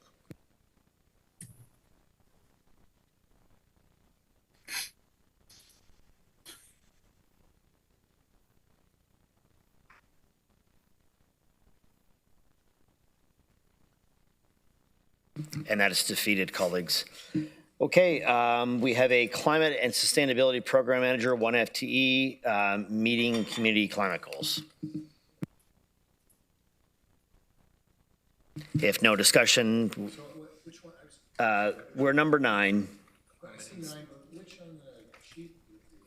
Climate and sustainability program manager, 1 FTE. No, but if you look on the screen, the motion is up, but I guess you want some backup on it.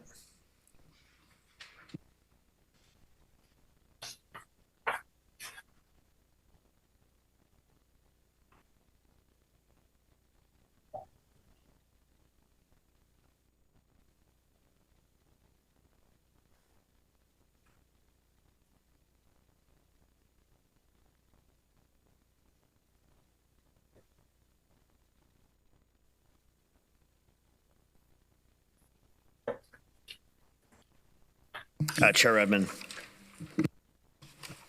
Thank you, Chair Harris. I'm just going to ask for council's indulgence and just reflect for a moment. Obviously, this is the amount of a lot of hard work on staff bringing these to us. But this morning when we started out looking at the subcommittee budget motion that had been deferred, we were actually talking about things that we would take out and defer everything else because this is a very difficult budget year. And as somebody has commented, we spent a lot of time in close looking at possible service reductions. So I find it a bit surprising, and I appreciate the fact that colleagues are doing their due diligence, but we all know that we're trying to get to an 8% increase. It would be great if it was lower than that. It certainly shouldn't be double digit, I would tell you. And these are really difficult times for the people we represent. These are going to be difficult decisions that we have to make. And I would just ask us all to keep that in view as we go forward.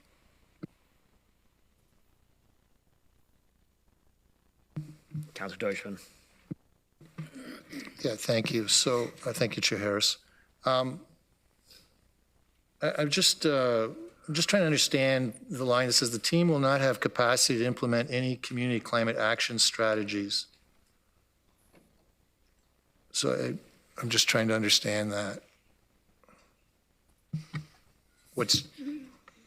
Who? Commissioner Rose or? Well, that would be. We got a Danielle will come up, I think. Oh, okay, thank Rod, you. Or Danielle can respond. Oh.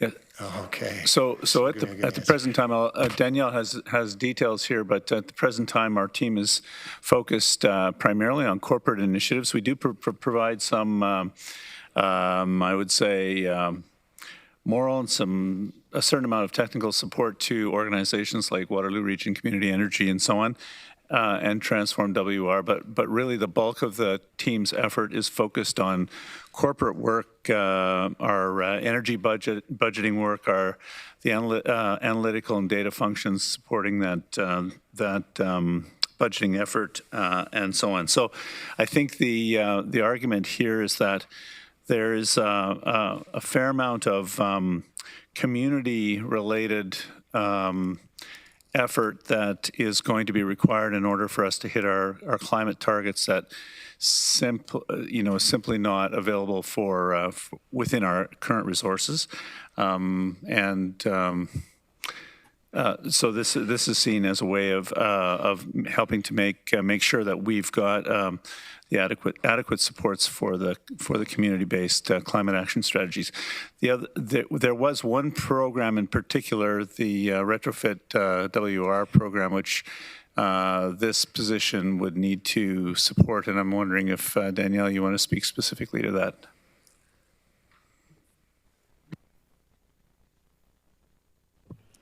Thank you, Rod, and thank you for that introduction and the overview of the position. The Retrofit WR program is the home energy retrofit program, which you may recall from the budget last year. So essentially the emissions from buildings are the second largest emissions from a community perspective, and that is one of the biggest areas where we can have an influence in terms of reducing the emissions across the entire community. So just to supplement what Rod said, there's fantastic community work that's going on within our Waterloo community currently. This isn't intended to duplicate that work. This is intended to fill some of the gaps to assist with the targets moving forward. So, thank you for that. I just want to clarify. It says the region is awaiting a $9.8 million funding decision to support home retrofits. So how is this position connected to this waiting on the funding decision? Thank you. And through the chair, I'd ask that Ms. Eastwood speak a little bit more to the status of that funding. Okay, thank you. Thank you, and through the chair. So we are awaiting a grant, you're correct, from the Federation of Canadian Municipalities, and that is to fund this home energy retrofit program that Danielle spoke to. So far, we have moved through a number of positive stages, and we are awaiting what we hope will be a positive final determination in the next few weeks. We'd hope to have that by now, but still awaiting that. That will not be the sole responsibility of this position. As Rod noted, there is another community adaptation plan that is severely under-resourced. We'd really like to make sure that that moves forward as well so that the community is well prepared for extreme weather events. And you say that this FT will support the region in playing a leadership role to implement programs and initiatives to reduce community GHG emissions and prepare the community for extreme heat and precipitation events, which will occur more frequently. And you cited the city of Mississauga. So in what way would this FTE be doing that? So through the chair, we do have, as I mentioned, the Community Climate Adaptation Plan. That is now getting a little bit old. It is quite high level. What we need to do is bring that down to a finer resolution. So we need to conduct some spatially explicit risk and vulnerability assessments to understand where certain neighborhoods may be at greatest risk for extreme heat exposure, for flood risk, that type of thing. So we really need to bring it down to a finer level so that it's very actionable, and that's what this position would take the lead on, really mobilizing community support and then very targeted interventions for adaptation in particular. So, Mr. Chair, I'd just like to move an amendment that the start, support, but move the start date to June 1 of 2025 from March 1 of 2025.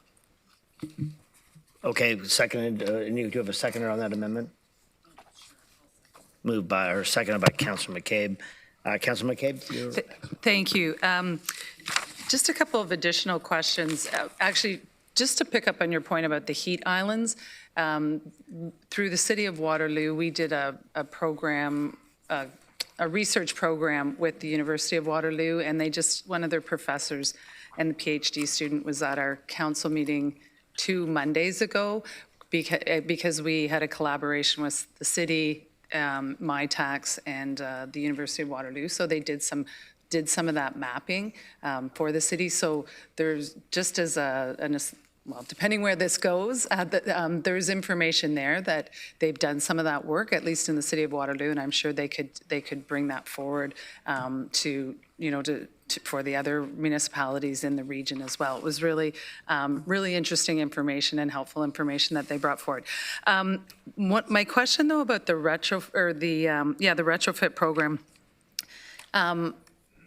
Can elements of that program or more of that program be delivered by the energy distribution companies like Innova and Grandbridge? Or like, does delivering that program really rely on regional staff's involvement?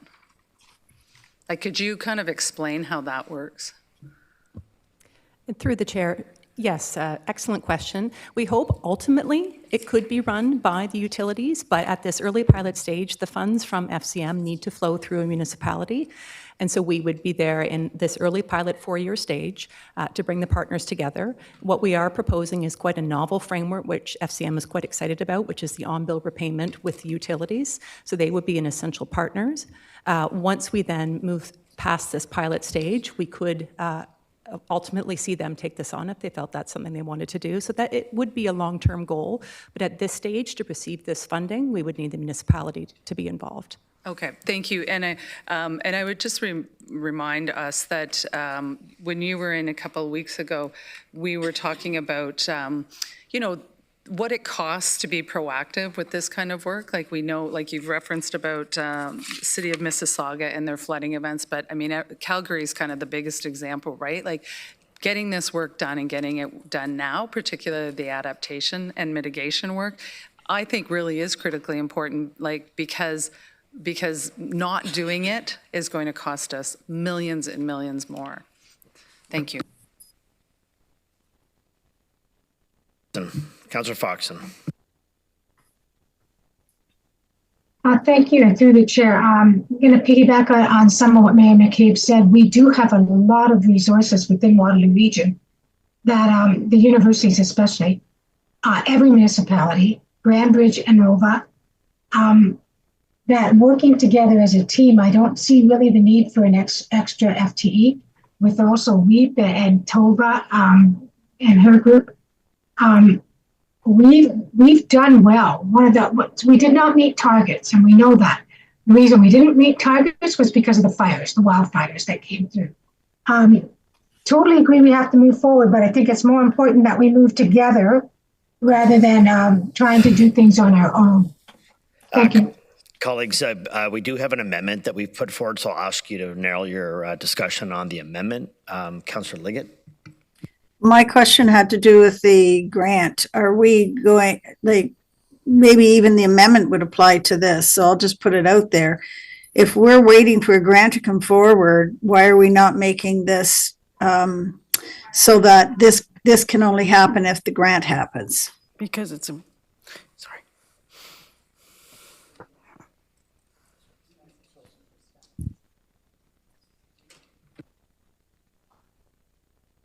Yeah, do we want to, is there anybody that's prepared to answer that question for Councillor Liggett? Go ahead. And through the chair, this is only a portion. The retrofit WR program that we speak about is only a portion of what this job would be allocated to. As noted previously, the community-facing adaptation work is also a really high priority and something that this position would spend a significant amount of time on. Okay.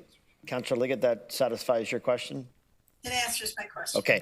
Councillor Huonick. It's my friend Councillor Shantz that wants to ask a question, Councillor- but I do need to confirm that we can take a bio break at 4. Yeah, we'll get that done. Okay. I'm trying to, herd this cats along, with what we've got in store. Just remind folks that, we do have a hard stop at 5:30. We have almost 40 delegations, and we are nowhere near through our agenda. So I'm just going to really ask that, we tighten up our questions. I know it's all important because at the end of the day, we will have another opportunity. We have had numerous opportunities to ask these questions, and there were presentations by staff and lots of information in your binders already. So with that, Councillor Shantz. Thank you so much. I'll make my question quick. Can we use the grant to support a staff position?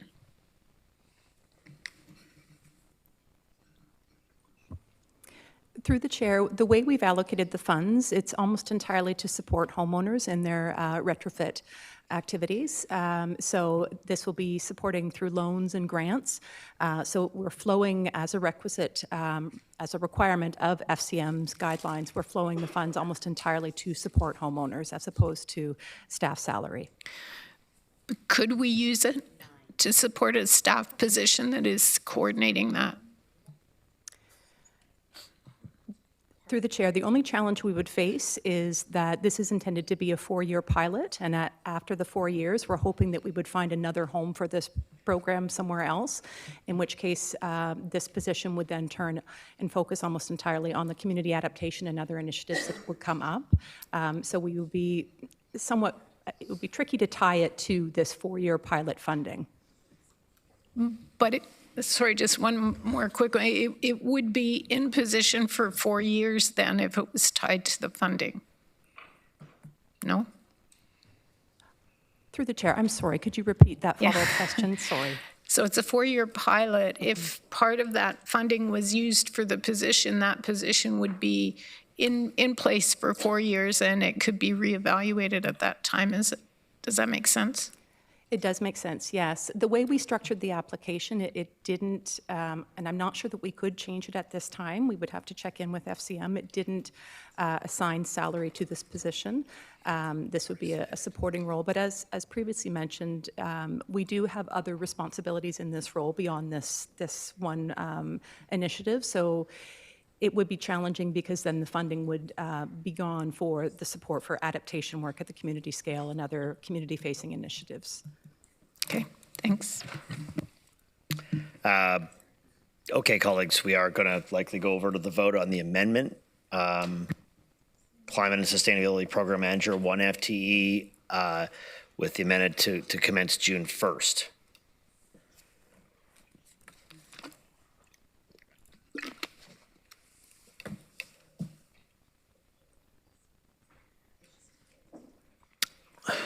Okay, that's carried. We'll go to the main, we'll go back to the main motion now as amended.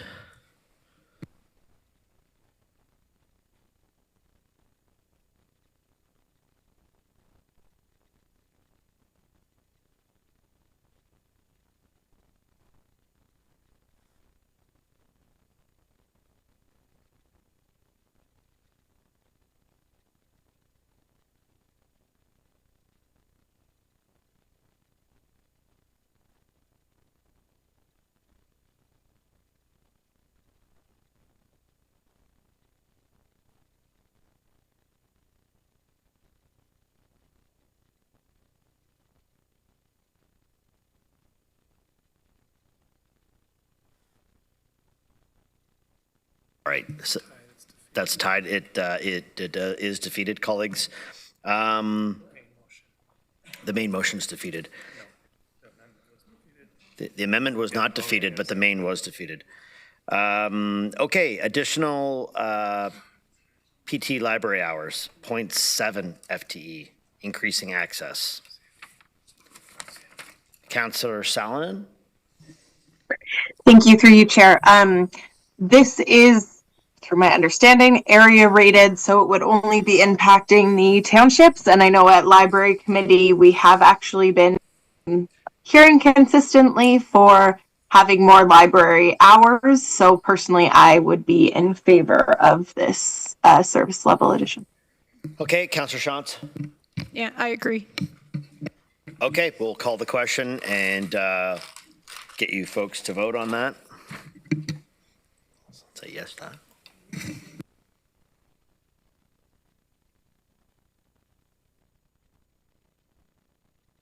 Okay, and that's carried. Accessibility, AODA, Ready Advisor Coordinator, 1 FTE, meet growing accessibility needs of the residents.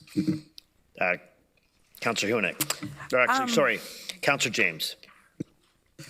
Hi, thank you. Through you, Chair. I think I raised this a little bit before this morning, but I would strongly encourage the support of this. I think a region of our size, we are under-resourced when it comes to accessibility. When we look at the comparables with other regions, they have an accessibility, a dedicated person. There have been gaps raised at this table pretty much every time we meet, and around the need to address accessibility. I think we've got the AODA, we've got a lot that needs to be done. I am mindful of the team that we have now, but I also recognize even to, and Councillor Hunick, I'm going to just point to you a little bit because you have taught me a lot. So I can only imagine the impact on other people in this region, and having a dedicated person to assist the team that's doing an amazing job is something that we really shouldn't, it's needed. It's beyond needed as far as I'm concerned. So I support this and would encourage those to support the need to address the accessibility needs of this region. Councillor Hunick. Thank you, Chair Harris. I wholeheartedly underscore everything that Councillor James has indicated. I want to also draw your attention to the Ipsos survey that indicated that our residents with disabilities are some of the ones experiencing the most obstacles to regional services. I'm going to wholeheartedly support this motion, obviously. I'm wondering, though, also if there's a possibility for staff to look into collaboration with MPP Cho and or MP Kara. I don't know what their offices are doing currently, if they're doing anything, but I think they should be encouraged to partner with municipalities for positions such as this. So yes, we need it in our budget currently. And is there a possibility of cost sharing with upper levels of government? I don't know if there's a staff member that could speak to that currently, if those avenues have been tried or not.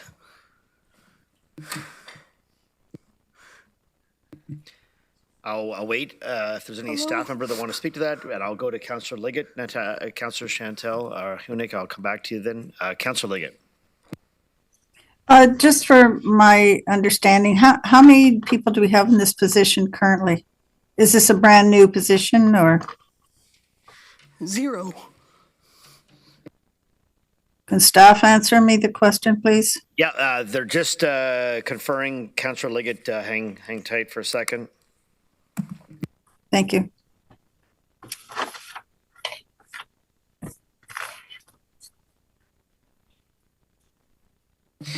Thanks, through the chair.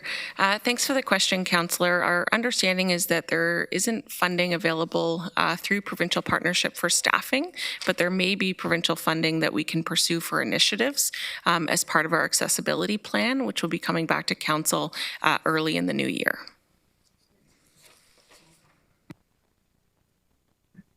Yeah, Fazio, did you have a further response to Councillor Hunick's question that you wanted to raise, or did you want to have her ask it again?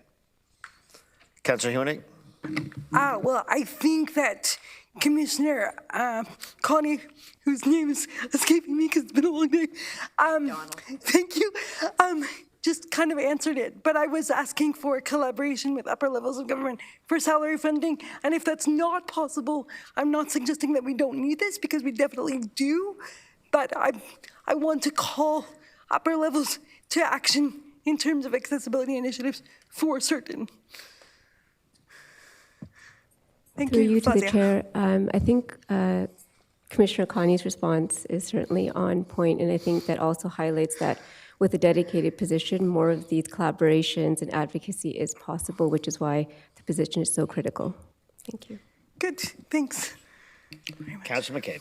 Thanks. Just really briefly, I would also say that this needs to have really close collaboration with the facilities team, because that's where, I just didn't see that in this description, but I hope that and assume that will be part of the mandate as well if this position does go through, because that's really in the design piece is really where this type of position can be really, really impactful. Okay, colleagues, with that, I think we'll go to a vote. I haven't had my question answered. I wanted to know if there is already somebody doing that kind of work currently. Is this a brand new position? Are we adding to somebody's workload? Like what is this? Through you to the chair, I can start with that. This is a brand new position. There is resources managed through human resources right now that relate to the legislative requirements of AODA, but it's not a full position. Okay. Councillor Salonen. Sorry to add into the questions. So then, Fazia, for clarity, will this role, how will it impact us meeting our AODA requirements? I recognize that us, along with I don't think any other municipality, are going to be ready come January 1st, but how does this get us closer to becoming AODA compliant? Through you to the chair, I think having a dedicated resource will put us in a much better position towards that compliance. I can't speak to the details of that right now, but I think that this would be a step forward in that for sure. I don't know if Commissioner Kate wants to add to that.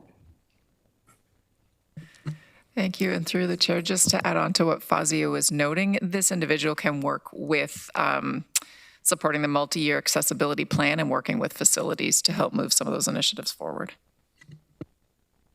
Thank you. Okay, colleagues, we'll go to the vote on that one, please.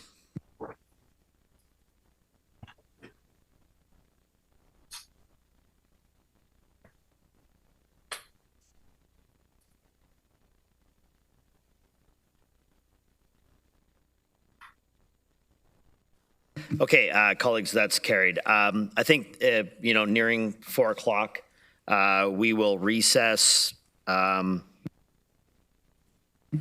minutes, try to get back on track here. When we get back, we'll be at the Affordable Housing Resources. So see you soon.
We are on number 12, affordable housing resources, 3 FTE supports for households at risk of losing their tenancies. So I wanted to provide a notice that Councillor Salonen had to step out for a few moments, and that I believe Councillor Williams will now move that motion, still seconded by Councillor James. So the motion is on the floor. Councillor Erb.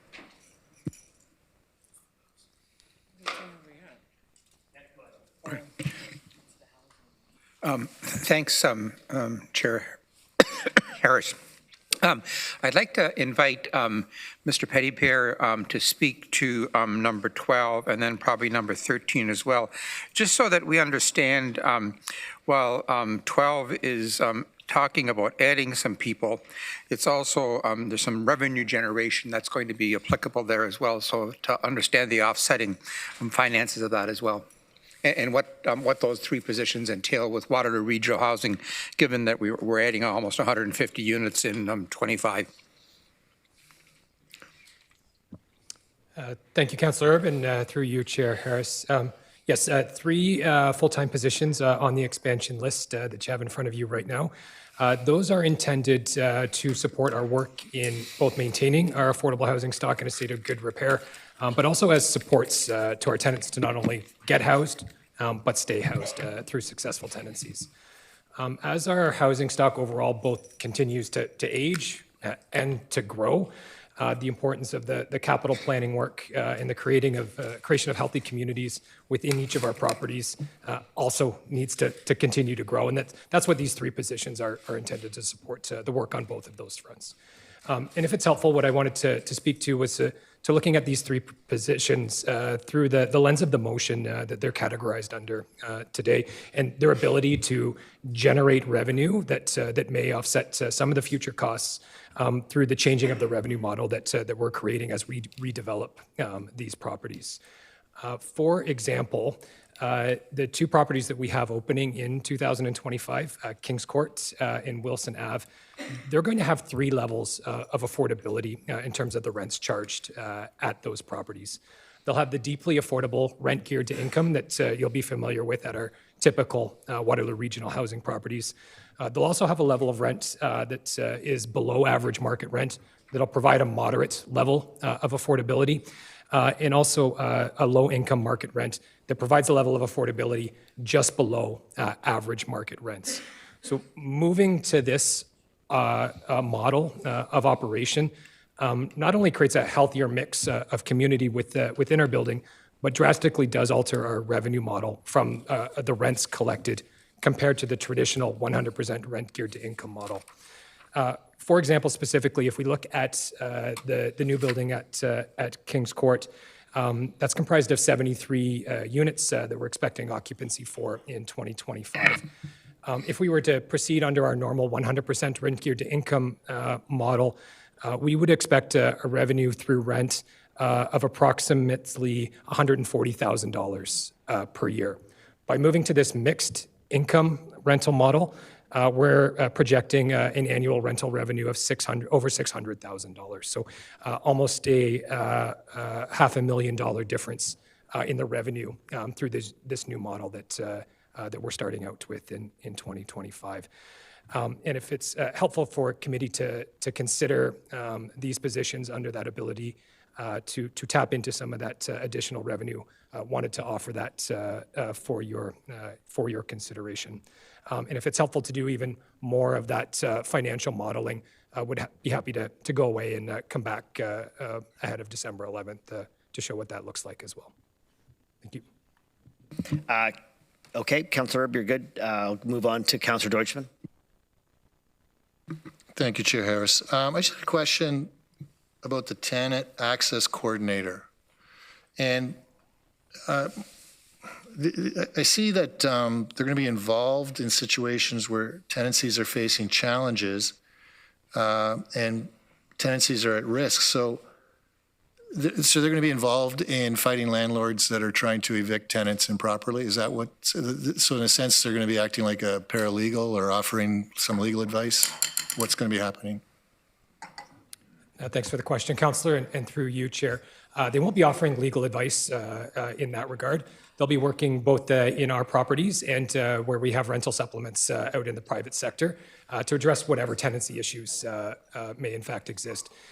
When tenancies get into jeopardy, they can provide support, but would also be referring to places like the legal clinic or other supports for those specific instances. They're really intended to act as a bridge between landlord and tenant, and wherever possible, keep somebody housed that needs that. So we don't have this position currently? We currently do have this position. These would be a new position to further this work that continues to grow in our portfolio. So how many people do we have currently? I'll have to get back to you with that specific number. There are several, though, currently, Councillor. So like 4, 5, 6, 7, 8, 9, 10? Like 6 to 8 in that range is my, 6 to 8.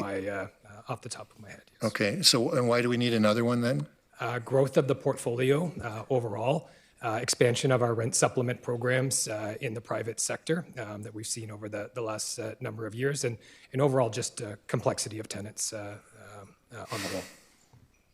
I just concerned about their role vis-a-vis evictions and whether they're offering advice or not offering advice. It's just not clear to me from what you've said. I'll try to be clear. So yeah, it is their role to support a tenancy and help to maintain it.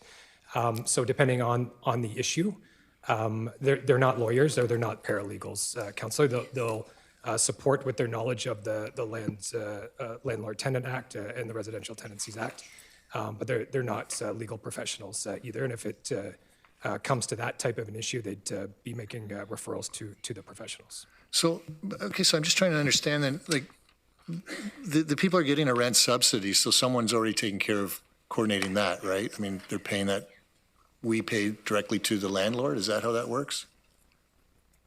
Correct. We have several iterations of that program, but in general, that's how it works. Right, so the subsidies, it says the program provides subsidies to households in the community through partnerships with private landlords. So when you say households, is it to the tenant or to the landlord that owns the property? The subsidies are directed to the landlord directly to pay the difference between the market rent and what the tenant is able to afford. And is the access coordinator making that payment? They would be administrating that payment as part of the work that they do. So they're making the payment to the landlord? Yeah, there's a mass payments that go out on a monthly basis to various landlords through a coordinated system with our finance team. By the tenant access coordinator?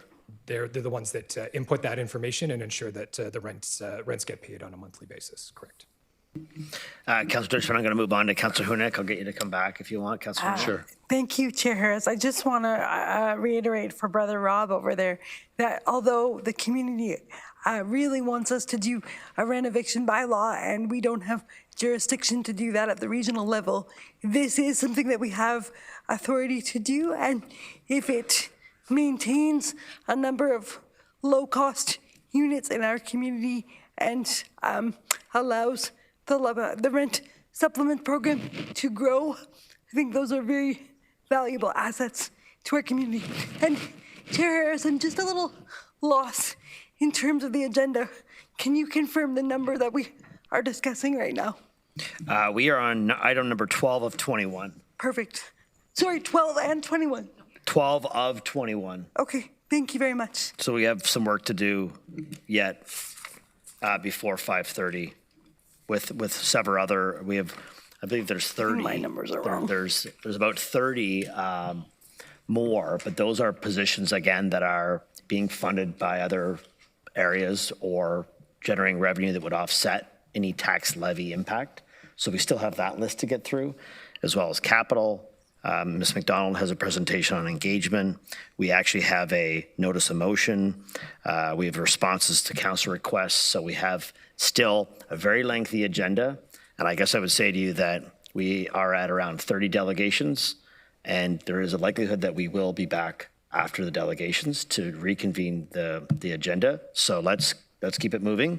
With that, Councillor, Liggett. Just a follow-up question.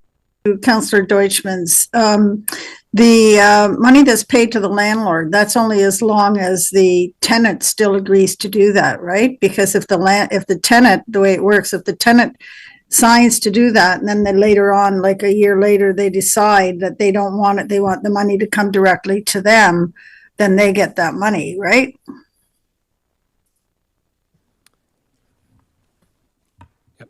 Through you, Chair, the way that our rent supplement programs are set up is that we pay the landlord directly. That's part of participation in the program.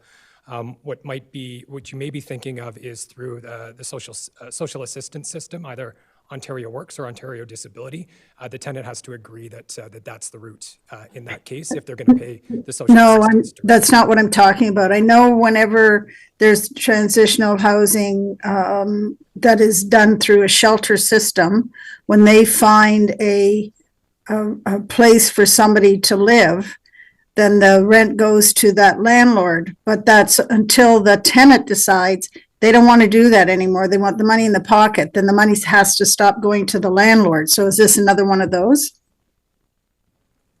This would not be one of those situations for Okay. the programs that I'm talking about. Okay, thank you. Councillor Shantz. Sorry, Councillor. Thank you, Chair. Just to see if I understood something you said earlier, the mixed model that you talked about was going to increase revenue by 500,000 and change. Did I hear that correctly?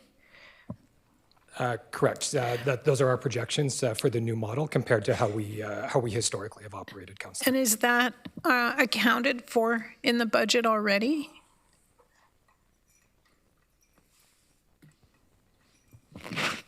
Actually, I was going to see if finance knew. I'm not sure which model has been built into the budget, which is why when Ryan and I were talking about this earlier today, and the offer that was on the table is before December 11th, if it would be helpful for us to go and confirm that so that when it comes back on December 11th, you have a full, accurate picture. Because we're talking about both micro and macro elements here, and just to make sure you've got all the information that would be helpful in making a decision. So where I was going with that, I understand the importance of these positions, but I was wondering if we could fund them from that increase in revenue. That's where I was going with it. Yeah, and that's what we're basically saying. If we could probably just do a bit more pencil sharpening or maybe just more analysis and come back on December 11th before you finalize a decision on this one, just to show you whether that is indeed the fact or not. We don't. How do we vote on this? If I would make a motion maybe that we take those 3 FTEs from increased revenue that's found. I mean, we already have this motion would be the 3 FTEs that would go to final budget day that would add to the levy. However, if between now and then staff come back and perhaps say there's a different way of the funding mechanism, the levy impact for these 3 particular. So I'm going on faith then. Okay. Yeah, Councillor Deutschmann, you can amend it, based on the the staff report prior to December 11th, being able to support it through other measures or whatever you want to say. Councillor Deutschmann? Oh, Councillor Erb? I'm wondering if it would be simpler if we wouldn't deal with amendment and we would just have this referred to for decision on December the 11th, and in the meantime, staff can come back with some information on the financial impact. That is the motion that's before us, actually. So, if there are no further discussion elements, we can do that. But Councillor Deutschmann, I would just like to deal with the tenant access coordinator separately.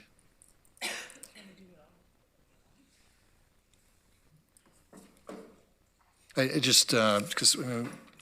We support Social Development Center of Waterloo Region, which deals with evictions, acorns around. I just feel that the first 2 I can see. Just personally, I'd like to vote on the 3rd one, tenant access coordinator. So you just want to separate it out, perhaps? Yeah.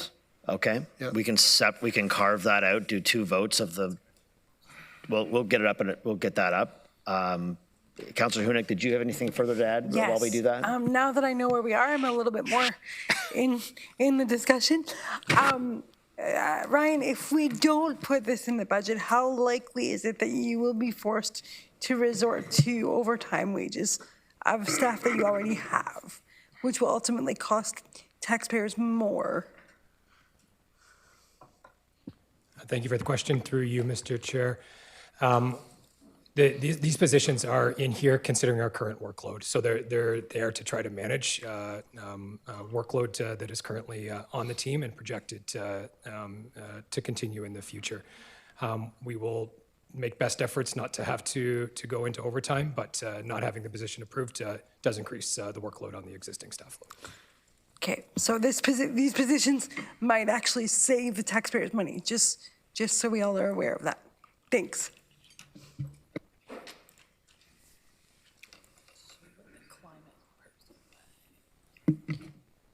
We're just going to give us a minute, folks, to carve this out.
Okay, colleagues, these scribe will be popped up for the vote on the first one, which is the 2 positions. The latter will be the 1.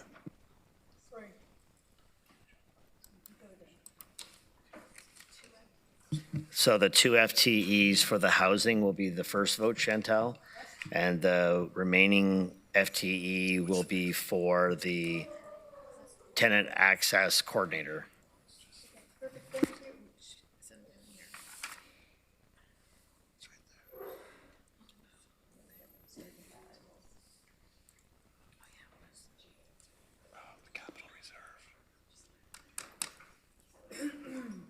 Councillor Liggett? Okay, that's carried.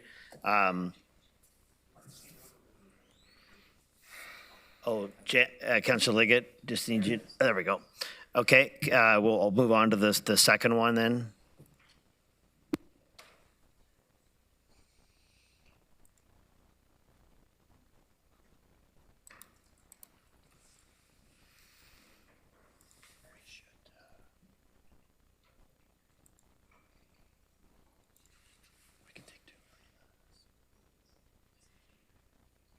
Councillor McCabe.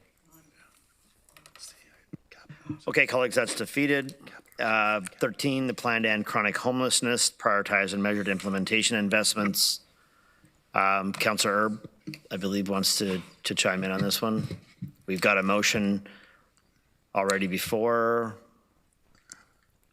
Yeah, I'd like to, there are some conversations going on between staff and other levels of government for potential funding, and I'd like to invite Mr. Sweeney to speak to this, and hopefully we might have that information available when we're ready for Budget Day on December the 11th.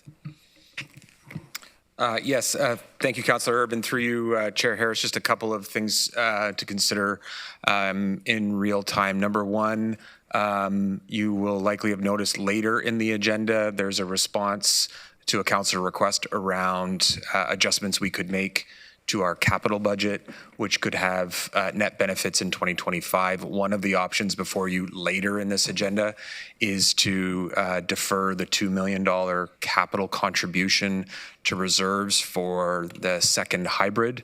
Deferring that by 1 year would have a net impact on the expansion of $2 million in 2025. And then, yes, we are in some conversation with another level of government. We are under an embargo on those discussions, but we are optimistic that prior to final budget day, we will have some clarity on some potential new funding, which could also positively impact both the base and or the expansion, both from either an operating and capital perspective. So one of the considerations that you might have before you is we could come back prior to on final budget day with some updated numbers from other sources of funding that could positively impact this expansion number. Ryan's here as well if anybody has any questions on the specifics of the expansion, which is in your budget book and in your expansion list, which has also been ordered by priority. If you go back to the Plan to End Chronic Homelessness prioritization document that we shared with you back in September. So happy to answer any questions on the funding side, and Ryan's here to answer any questions on the operational side. Councillor Deutschman. Thank you, through you, Chair Harris. So the suggestion is that on budget day in December, we could move a motion that we do not make the capital reserve installation, that's the way it reads here, or of $2 million. If we believe that we're not going to be able to build 50 cabins, which is what this is referring to, I believe, in next year, for example. Yeah, I'm not trying to get too far ahead of our agenda, but one of the requests from council is could we make some adjustments to our capital program that would have a positive impact on our operating budget? As you can see later in the agenda, that would be one option for council to consider, yes. Oh, sorry, it's coming up later today? Correct. Okay, this $2 million? Correct. Tonight, oh, okay. Sometime today or tonight. Okay. Okay, then my other question is going to be on the King Street shelter. What is our budget? Is there a budget plan, or what's the plan then? Do we need a budget allocation to shut that down and open up somewhere else, or what's happening? Through you, Chair. So the budget for King Street shelter is coincided to wind down with the King Street shelter in March of this year. We also have operating budget to wind up at 84 Frederick, bigger picture in 2025. Those two things are in the budget. But just for clarity, 84 Frederick is specific, correct? So taking those two shelters as separate and distinct, the budget for King Street is planned to wind down by the end of March and cease. And the budget for 84 Frederick is to begin around the same time as its own. But the people being served are different. In terms of the population, correct. The population's being served at both sites. At King Street right now is a mixed population. And at 84 Frederick, both in terms of the winter warming option and long-term, is to be for females and femme-identifying individuals. So the population that will not be served at Frederick, is there a after the wind down of King Street Shelter? So through you, Chair. Yes, so we have a plan that we're working through right now with partners at the Working Center and larger community as part of the wind down plan for King Street Shelter. Between now and closure, finding a place for everybody to be so that that population can be housed either permanently or through the additional shelter resources that are available in the system. Okay, so no budget addition is required with respect to that? Just wanted to check. There's no additional budgets beyond the wind down plan at King Street Shelter and the wind up plan at 84 Frederick. Thank you. Councillor Hewinik. Thank you, Chair. I'm happy to support the deferral motion of my colleague and friend Jim Earp. And I also want to make sure it's top of mind for everyone around this council that WRPS indicated that they spent $1.4 million this past year in housing and homelessness encampments. And so any supports we potentially remove from the plan to end chronic homelessness might look like a reduction in the budget, but again, will ultimately cost the taxpayer more in the police, in the subsequent police budgets. Thanks. Councillor Foxon. Thank you, Chair. Do I have an option to defer this, to ask this for a deferral to budget day? No, well, I think we've got a motion here that would actually move the plan to end chronic homelessness to budget day as it is. So, you know, a deferral approval of this measure, I think achieves the same thing. So, you know, colleagues, I think if with that being said, if you want to go, we'll go and vote on this and get it to December 11th. Correct. Voting yes would move it to December.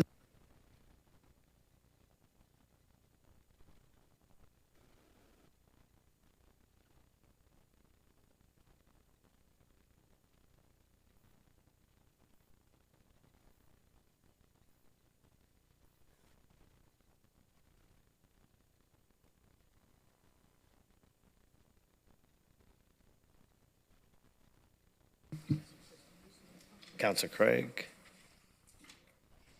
Okay, that carried. Colleagues, 14, accounts assistant facilities, 1 FTE to meet the service level targets for invoice processing.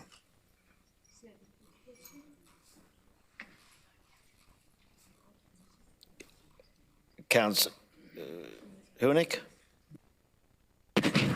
Yes, thank you, Chair. If I'm correct in understanding the report, it indicates that without this addition, we will not be able to issue and pay invoices within 30 days.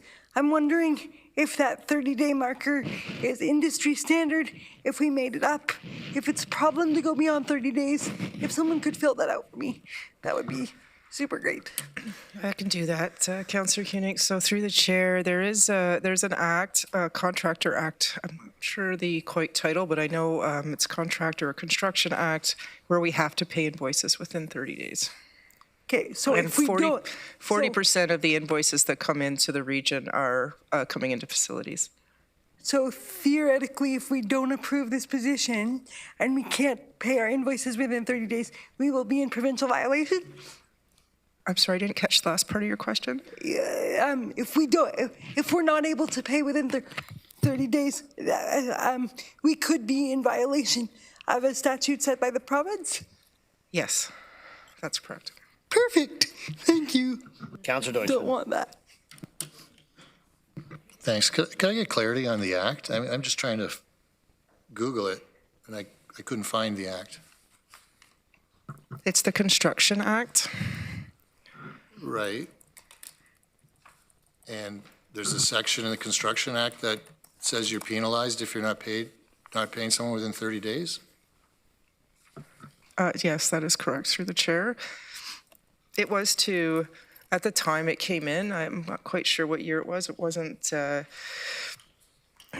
long ago, actually. There's a prompt payment clause because a lot of contractors and their subcontractors, especially, were not getting paid in time, and then they couldn't pay the salaries of their staff members. And there were a few reasons for that.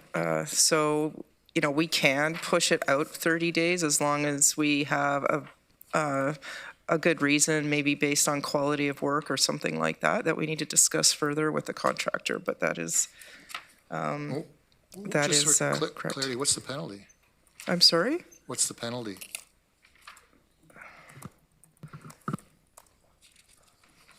I think my Director of Design and Construction is looking that up.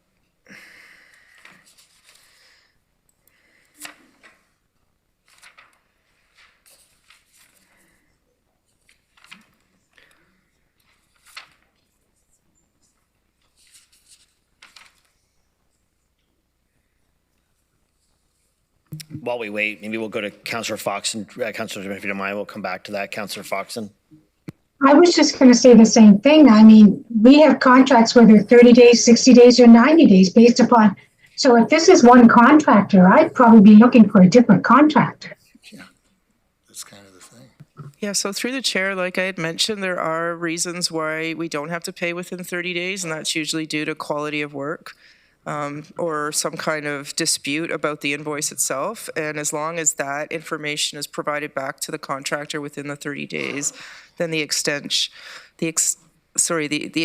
can happen. So yes, we will have invoices that are longer than 30 days from accounts payable perspective, but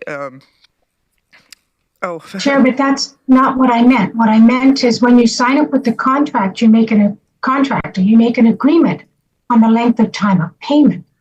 And they go from 30 to 60 to 90. When I did for Dimplex North America, I had those arrangements with several different companies. They did have different time frames, and so I made sure we hired ones that had the 60 or 90. It was my option of who to choose. So if I could clarify, this regulation came into place in 2020. So like I said, it is fairly new. It is called the Federal Prompt Payment for Construction Work Act. We would need to pay interest on any invoices that were not paid based on the extent of the delay in payment. And it is a provincial regulation, and it was, like I said, intended to help our contractors and receive payment. Okay. Maybe we'll go back to Councillor Deutschman, but I do have maybe we'll go Councillor James first, if you don't mind, and then we'll wrap it up there. Councillor James? Yeah, thank you, through you, Chair. Just a question for clarification for Commissioner Rose.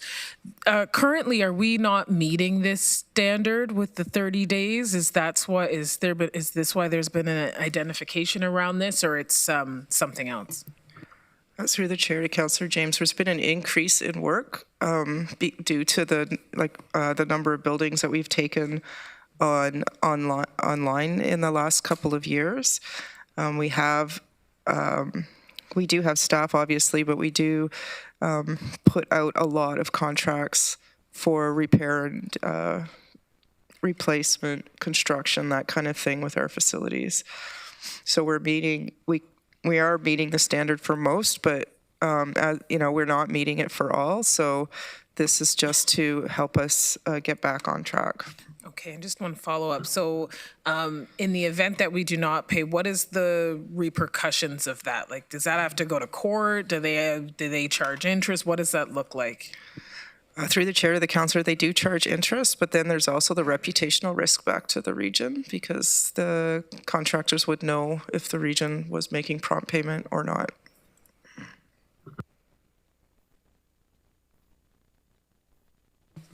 Councillor Deutschman. Thank you, Chair Harris.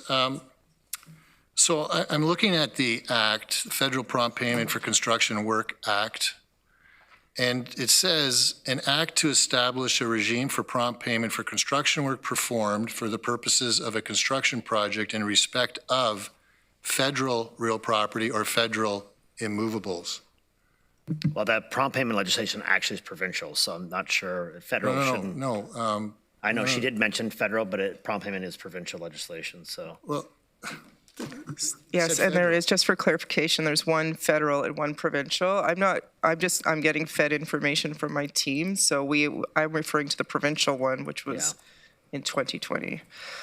Well, just to continue on, reputational, I think anyone would be happy to do work with the region. I've not heard of the region being a bad actor with respect to payments, and I'm not aware of any penalties that we've incurred in all of our dealings, unless there is a situation where we have incurred a penalty. Through the chair, I would have to go back and get that information and provide it back to council. But top of mind, you're not aware? I don't have any top of mind, no. No, okay. Yeah, I'm not supportive of this position. Okay, well, colleagues, I'd like to get that up then for either moving forward or not, so we'll get that up on the board.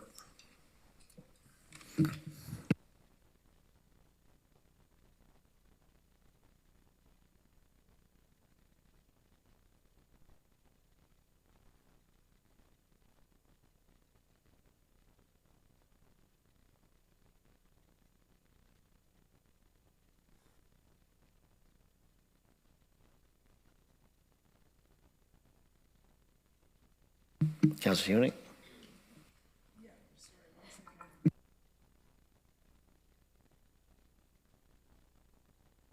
Okay, that is defeated. Colleagues, we've got licensing and enforcement services bylaw officers extend temporary support for encampments, 15. Councillor Liggett. Thank you. I was hoping to have this question answered beforehand, but timing of the We are having trouble hearing you, Councillor Liggett. I don't know if there's something changed with your audio. Can you hear me now? Yeah, it's coming in better, a bit better. Thank you. I was hoping to have this question answered before this, but there was a delay in timing between myself and staff. We're both really busy. But so my question is, I understand that this is staff currently staff that we have, but through contract, and the contract ends this December 31st, and that this was brought in because we didn't have the staff to handle the workload at the time. And that was before our pit count was 100% increase. So is that correct? If so, why are we not renewing that contract or even increasing on it? Yeah, through you, Chair Harris. That's essentially correct. We had brought these positions into the unit in order to bolster the capacity that had been reallocated to managing encampments across the region. As Council knows, we have our bylaw enforcement team working almost full time on the encampment issues, and that is to the detriment of the enforcement of our other bylaw enforcement obligations. So this is a bit of a conundrum for us in the sense that the challenges of our our encampment challenge here in the region is not abating, and this will be a need for our team for the foreseeable future. And it does not, because there's no revenue risk or no revenue opportunities here. It didn't fall into the category that was talked at the Strategy and Budget Subcommittee in late September. I will maybe ask Peter if there had been. I think there had been some funding that had been available to offset bylaw enforcement back, several years ago, but that was no longer the case, and so we brought these people on a contract basis. Yeah, Chris was just telling me there was some COVID restart funding that we were able to apply, Right. and that's gone Yep. now. And so, so that's why we're in the situation we're in. Right. Yeah. Yep. So how many are we looking at increasing to then? Because originally this motion was to not renew the contract. So this doesn't say now in the new categories that we're increasing.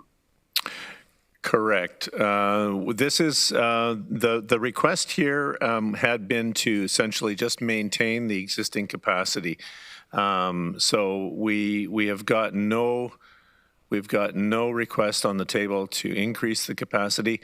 I'm just speculating here, but given the new pit information or information from the survey, that we'll have to do an assessment to figure out what the staffing implications and the strategy moving forward will be.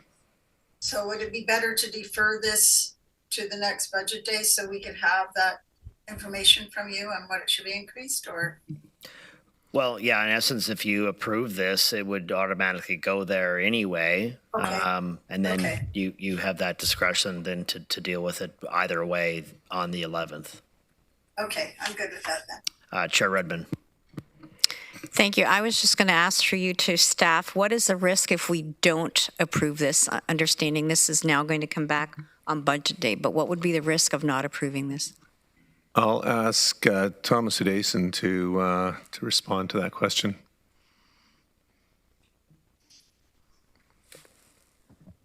Thank you very much. Through the chair, Without these positions, we'd have to make sure that our program goals align with our resources and then prioritize accordingly. So if this was at the top of our priority, that would probably take up the bulk of our time.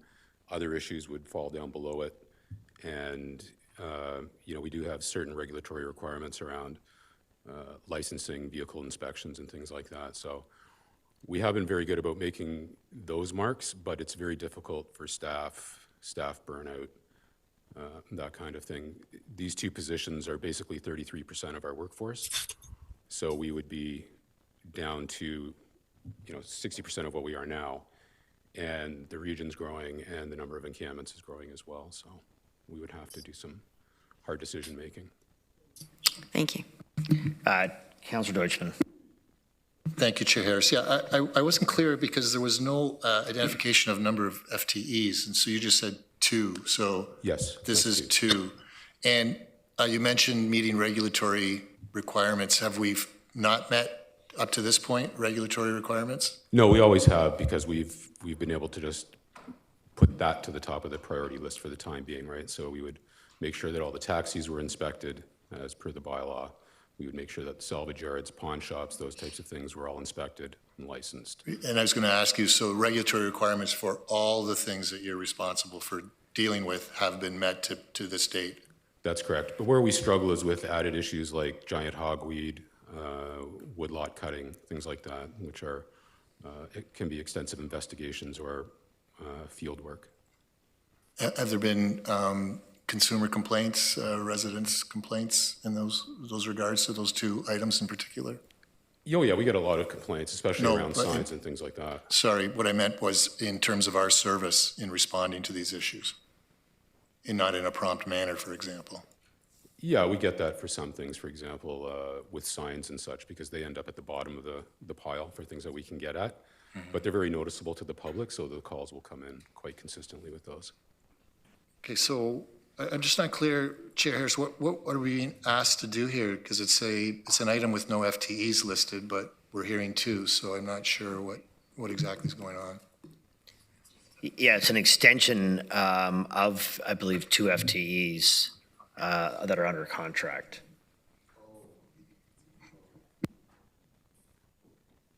Councillor Hunick. Thank you, Chair Harris. Mr. Herdoosin, can you elaborate on how your priorities are set and which priorities would fall if we don't do this? So we would look a lot at public safety issues, so encampment-related pieces, vehicle licensing, any sort of taxi safety issues because of a lot of contact with the public. Giant hogweed would be another one that would fall in there, and things that would fall off would be like waste complaints, sign complaints, but we still have to do like the tree cutting, things like that. We're getting more of those. Does the anti-hate bylaw fall within your jurisdiction as well, or enforcement of that, I should say? It does, but we share that responsibility with security, and they basically are sort of the primary contact on that because they're stationed in different region facilities. Okay, so I'm of the knowledge that bylaw currently has 4 full-time staff, and I don't think that's enough to maintain the priorities of 640,000 residents. So in my mind, the 2 additional staff is very minimal. Thanks. Councillor Deutschmann, you're back in for a question. I just wanted to clarify because you're saying it's a continuation of 2 people. So how are they being paid now? Because this is an increase in the levy for these 2. So presumably the other 2 weren't being paid out of the levy.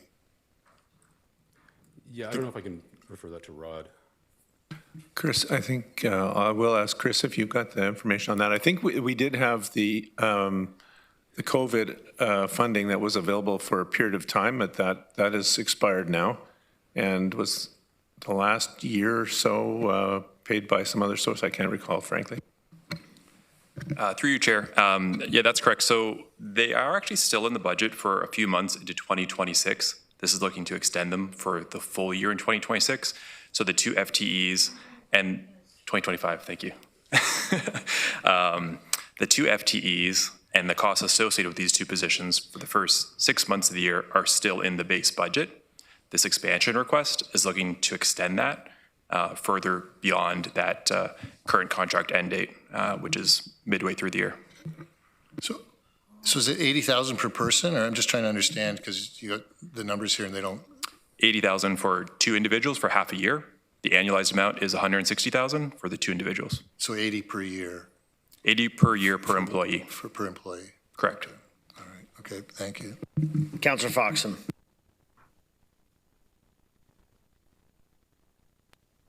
Thank you, Chair. I just wanted to respond to Councillor Hunig is that regional bylaw doesn't come to North Dumfries most often. It's they get our bylaw to do it with no compensation. So I just wanted to state that for the record. Thank you. Okay, colleagues. With that, I think we'll go over to eScribe and get everyone's perspective on moving this forward or not for final budget day.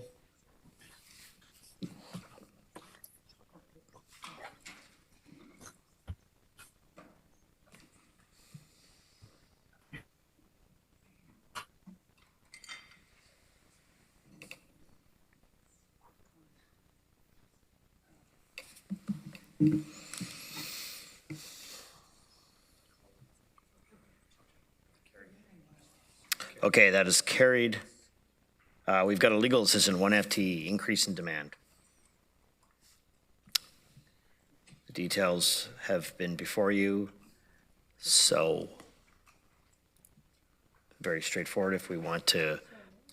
The number 16, legal assistant, 1 FTE, increase in demand.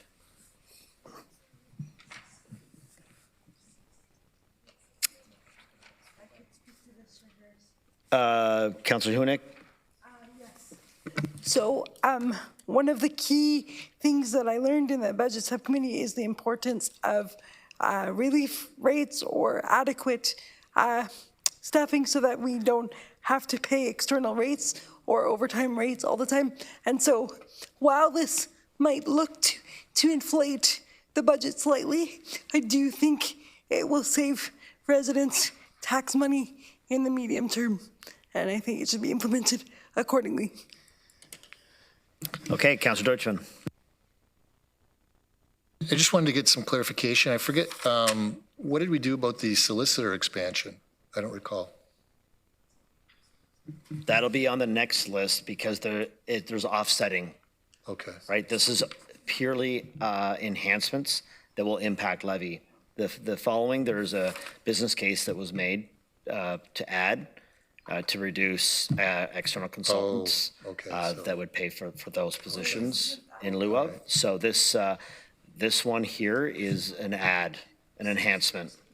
Okay. Okay. So on this, just a quick question then. I'm just curious what the legal department's doing with respect to AI, like co-counsel and other programs. What have we been looking into? I know I've been in my own firm looking into AI and just recently adapted co-counsel through Westlaw to assist. And so I was just curious, especially when it comes to anything in the area of contracts, it's a significant enhancement and support. So I'm just wondering if you all have looked into anything like that. Yeah, thank you through your chair, Harris. There have been some discussions. The previous regional solicitor was a big fan of dedicated legal services software, and we had started some conversations with business, the BRM for IT around potential tools. I think we'll go through the process of doing an analysis of appropriate technologies that we could use to increase the efficiency of our legal services and bring that forward with some conclusions during the next fiscal year. I would say, like, we're not quite at the stage where we can make a firm recommendation to council at this stage, but for sure it's on our radar, and Fiona and our IT team have had some conversations around that regard. And just follow up, I just wanted to know, with respect to the legal department and legal services division, I can appreciate legal assistants supporting the lawyers and doing a lot of work. Is there is that resulting in a lot of overtime situations for them to get work done that's needed? Councillor Foxon. Oh, sorry. I'm sorry, Fiona. That's okay. I was jumping the gun here, so you're allowed to answer the question. Thank you, Mr. Chairman. Yes, and through you, yes, there's additional work, overtime work that's done by the assistants and by the lawyers as well as a result of the increased workload. There you go.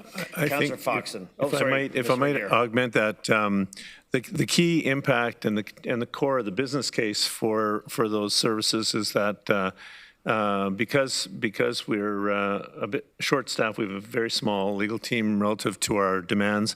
We do end up outsourcing a significant amount of work, and that amount of work amounts to about $800,000 per year.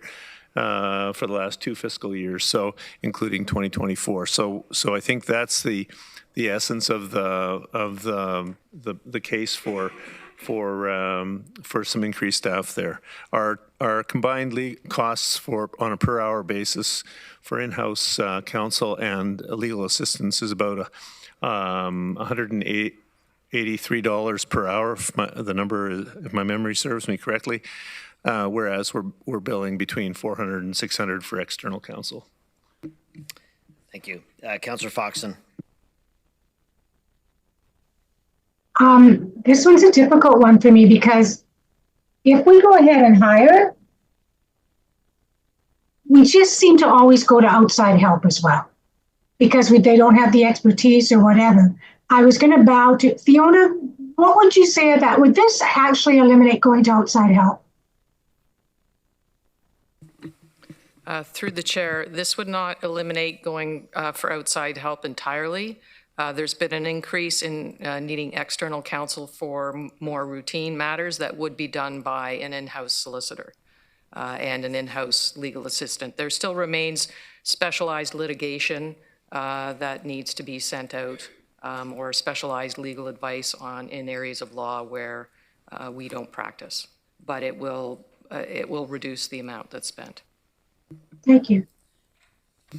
Councillor Hunick. Chair, I'm wondering about staff's perspective on whether this should be a pilot, i.e. whether we could hire for a year and see if there are cost savings and like significant usage of this position before we commit to funding in perpetuity.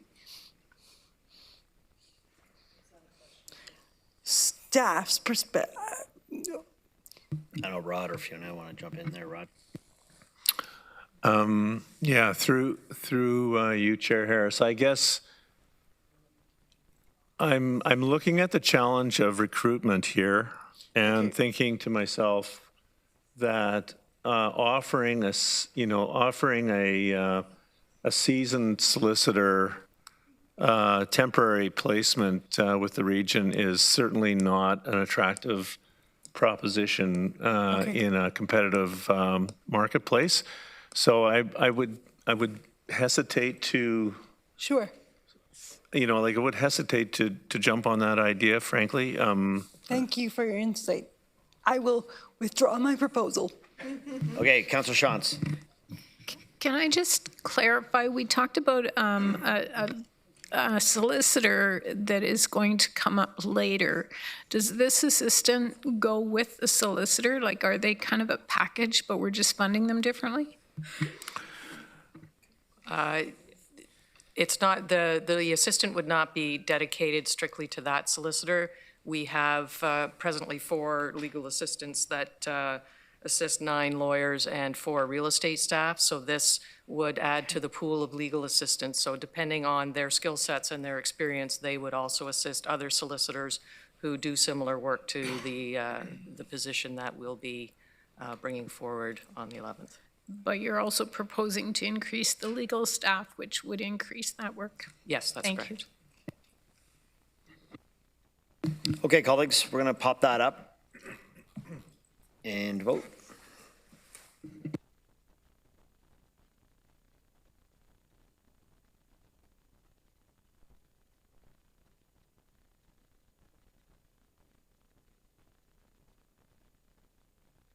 And that carries, colleagues. Oh, well, it's going to. If I was a betting man, it would carry. Carried, okay. Increase program support and recruitment strategy, 3 student FTEs, improve recruitment pipeline, and increase capacity for digital IT growth.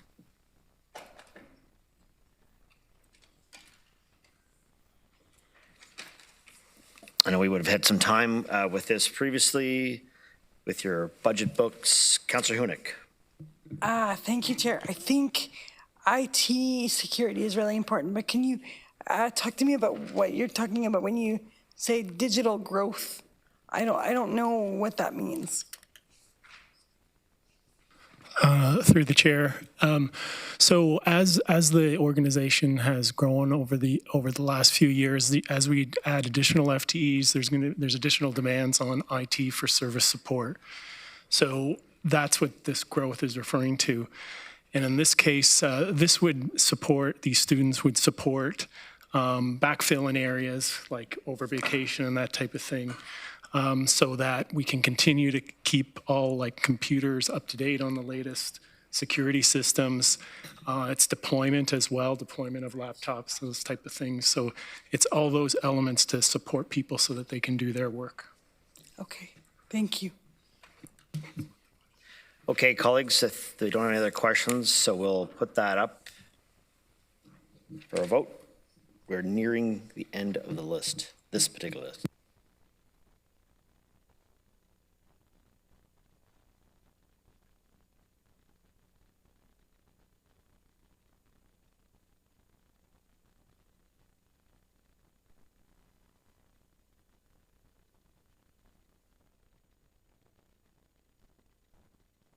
And that is carried.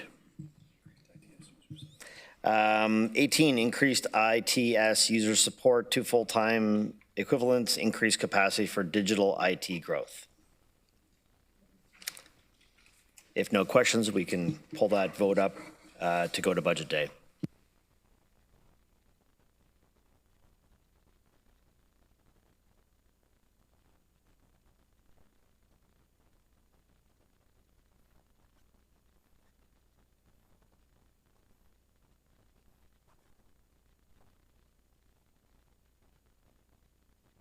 Mr. Deutschman, oh, he's in.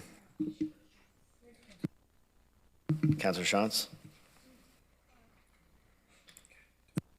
And that is defeated. 819, procurement staffing resource, 1 full-time equivalent, meet growing procurement demands, efficiency, and value for money.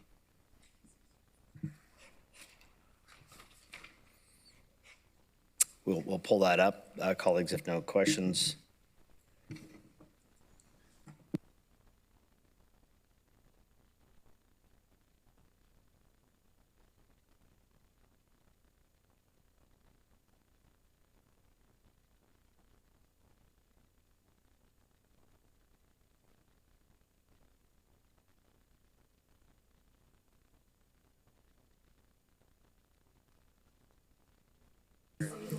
Just say on the record, Councillor McCabe.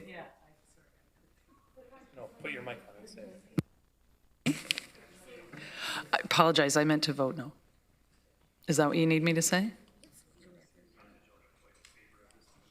I meant to vote against it, yes.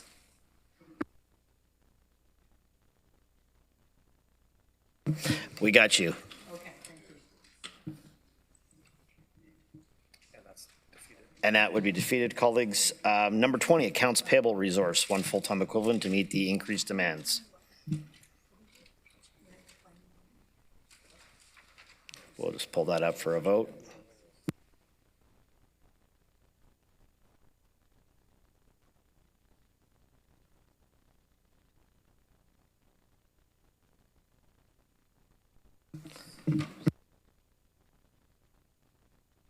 Okay, that would be defeated. And the final one, business continuity plan, specialists of 1 FTE and cloud-based software, increased capacity for natural disasters and cybercrime. So we'll toss that up.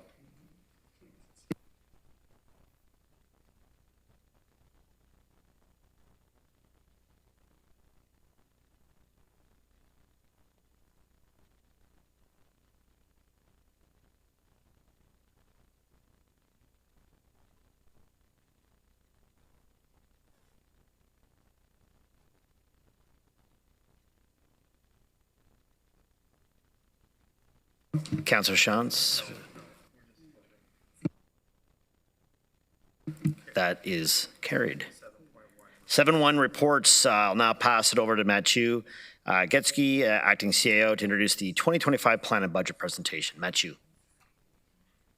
Thank you, Chair. So I think we won't go through the entire package of slides tonight. I think there's been a lot of work already done. So the whole package is available for you to see. I think what we wanted to highlight, there were just a couple of additional presentations we wanted to bring to you. One is a highlight, and I think we can move straight to, let me see, slide 16.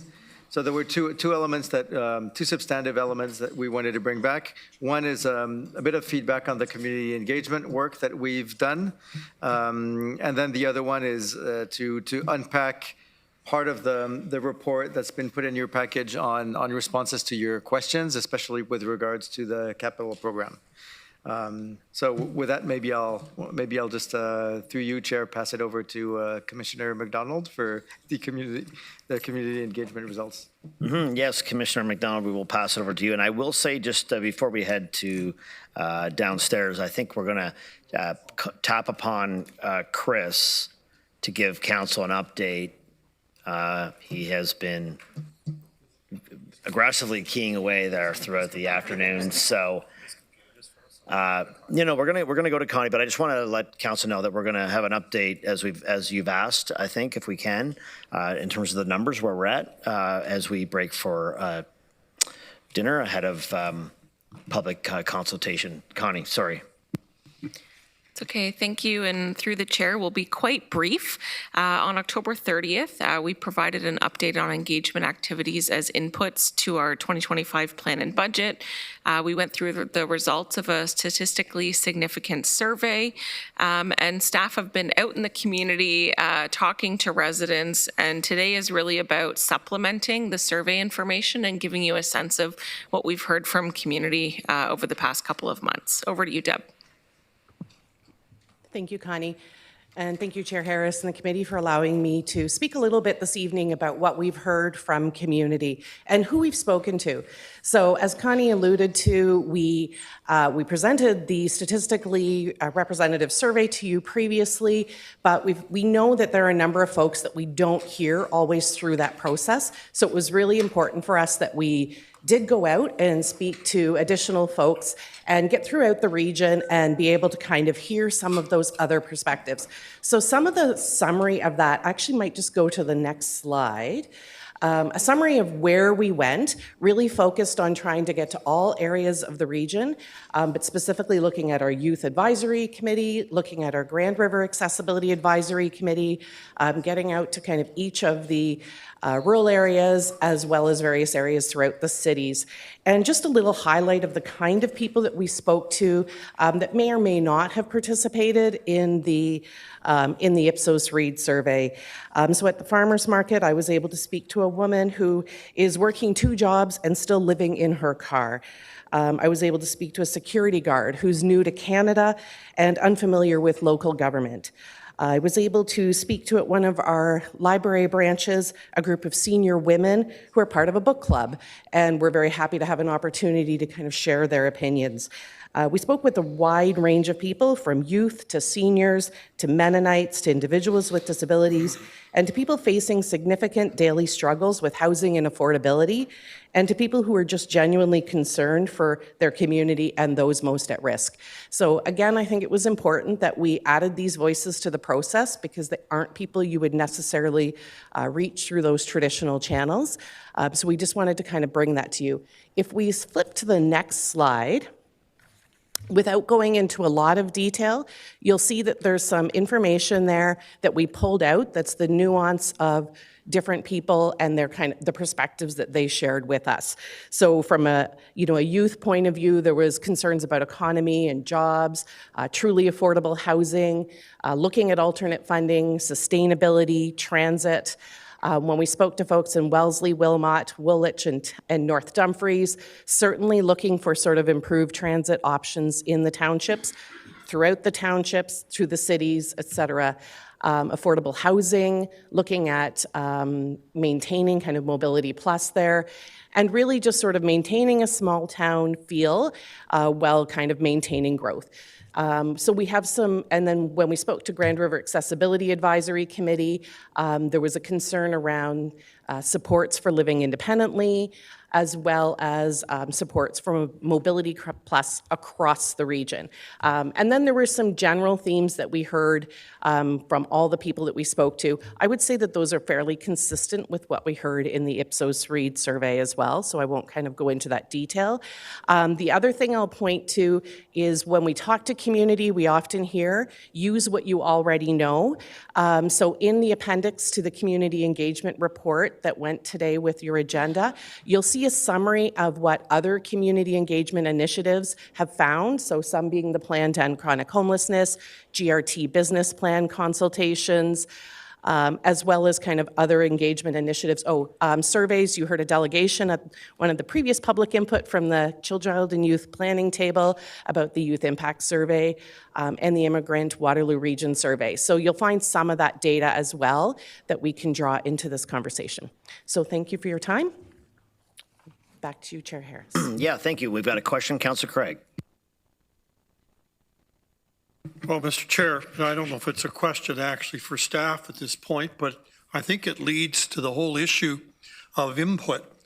And I raised earlier the concern about the Cambridge community in terms of being part of this overall process. So tonight we've got 34 delegations, 2 of which are from Cambridge. And you have to ask the question, why? What's going on? Why aren't they engaged? And it's not just this term. It's also last term. I'm talking about last budget and the budget before. And when it comes to grants for groups, if you look at it, again, overwhelmingly, Cambridge is not involved. And it's not, I don't think we can argue that they don't want to be involved. I don't think they feel involved. And I think these kind of questions have to be answered, Mr. Chair. So it's more of a statement than anything. Thank you. Okay, thank you. We'll see if we get any answers to that tonight, possibly. But I'm going to pass it on to Matt Chu again with 7.3, plan and budget responses to council requests. Thank you, Chair. So, excuse me, Mr. Chair. I don't want this to go away, okay? I want to make that very clear. So in some way, it has to be reflected upon why the Cambridge community is not here and continues not to be here. Thank you, Mr. Chair. Well, I mean, I guess I'd just chime in briefly. I mean, I'm not going to, I think all communities within the region, taxpayers, ratepayers, we're going to see an awful lot of the community here tonight. And it's unfortunate that there are not more members of Cambridge and other townships that are coming before us. And I don't say to you other than let's leave it at we that. have We'll all responsibility, okay? Including those very people, to come before us. We have made it every means possible to include all of our community. I'm confident that we do a pretty darn good job of asking for that feedback, and we all have to take some personal responsibility if we want to come before our I'm governments. not arguing about staff not doing their job. I'm saying something is going on with regards to the Cambridge community not being involved. And we have to look deeply into that. I hear you. Mr. Chair. Okay. Mr. Chair, just want to. Sorry, I've got Chair Redmond first, and then I'll go to Councillor Foxton, because we got a little Pandora box that got opened up here. So, Chair Redmond. Thank you, Chair Harris. I would just say that I too have concerns that the area townships, as well as every urban municipality, feel included. And I guess I would look to staff and say, I know that there are efforts that are going forward. I can think of Build Now. I can think of Scott Higgins and his whole initiative on Joy that I think has really created a lot of buzz throughout the region and provided a lot of leadership. So rather than looking at the budget delegations as the only indice. I would suggest that maybe we should come back and visit all of the efforts that are being made and maybe do a listening tour in Cambridge and the townships and ask them what they want rather than assuming that we know what they want. So I think that's something that we could take under advisement, and I think that having everybody in the region feel included in the vision as we go forward is really important. But this is merely one opportunity. There are other opportunities to get involved. For sure. Councillor Foxon. Thank you, Chair. I'm leaning more towards Chair Redmond rather than my colleague Doug. For example, there's been a few open houses at North Dumfries. One was about the library, the other was about transit. And one of my individuals in the community laid out and said that it was full and they couldn't get in. So the region is reaching out. And I think at a lot of these budget meetings, we see groups and organizations more than we do individuals. Individuals email us, they phone us, they talk to us. But coming out on a cold night, sometimes they just want to sit down, have their supper, and watch us on Zoom, maybe. There's nothing else on TV. So I'm not as concerned. I know my constituents are very actively involved in reading about us, watching us, and calling us. So thank you. Appreciate that, Councillor Fox and Councillor Deutschman. Yeah, thank you. Just to follow up, I just also wanted to point out that Citizens for Cambridge are active emailers to us on council on a whole variety of issues, and I know Councillor Craig is familiar with that as well. So they do excellent advocacy. They reach out to all members of regional council. They provide good input, and I think are often heard on the sorts of things that they're talking about. So I would have to say that I appreciate that there are times when Cambridge may not feel they're being reached out to as much as one would like, but there's a lot of things happening behind the scenes where Cambridge is quite active, and Citizens for Cambridge are an excellent example of that. And I don't see any group around the region that is like Citizens for Cambridge. That's a very unique group. That's a one-off, and they're doing an excellent job in advocating on behalf of Cambridge. Thank you. We love them all. Councillor Johnson, I'm gonna wrap this up, so because we're off topic big time here. Yeah. It is a bit of a rabbit hole, but thank you for indulging. We just recently had an open house public engagement session on transportation in Elmira, the bypass and that sort of thing. We filled our community hall with more than 160 people. So I think if you hit something that is very specific, you get a different kind of engagement than you do on something like the budget. I do agree with you that if the budget isn't touching people, then perhaps we're missing something in our budgeting. Or they're just so happy,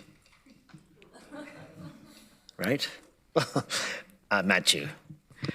Okay, thank you, Chair. So I just wanted to give the highlights of report 8.3, which is in your package. So it includes a number of responses to the questions that you've asked us previously about where growth pays for growth and where it doesn't, about demographics from the surveys, about reserve and reserve fund balances, as well as gapping provisions and vacancy durations. We also mentioned the pilot for the Easy Go Fair program, potential impacts on 2026, and a review of a certain number of categories of expenditures such as supplies, equipment, facilities, professional fees, travel, and facility occupancy charges. And finally, the legislative requirements under the Safe Drinking Act, and also impacts of kind of longer term debentures as opposed to the 10 and 20-year debentures that we have today. Now, there's one specific point that we know was of particularly importance to you, which was how the capital program could be amended, and if this could generate any room into the operating budget. So we'll take a few minutes maybe to pull that. We have a couple of slides on this, and I'll pass it to Commissioner Rose to be able to present that part of the response.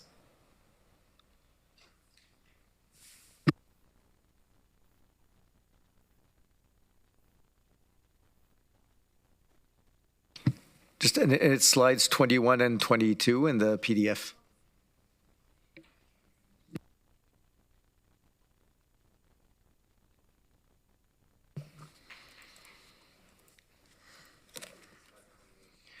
You can start at slide 22.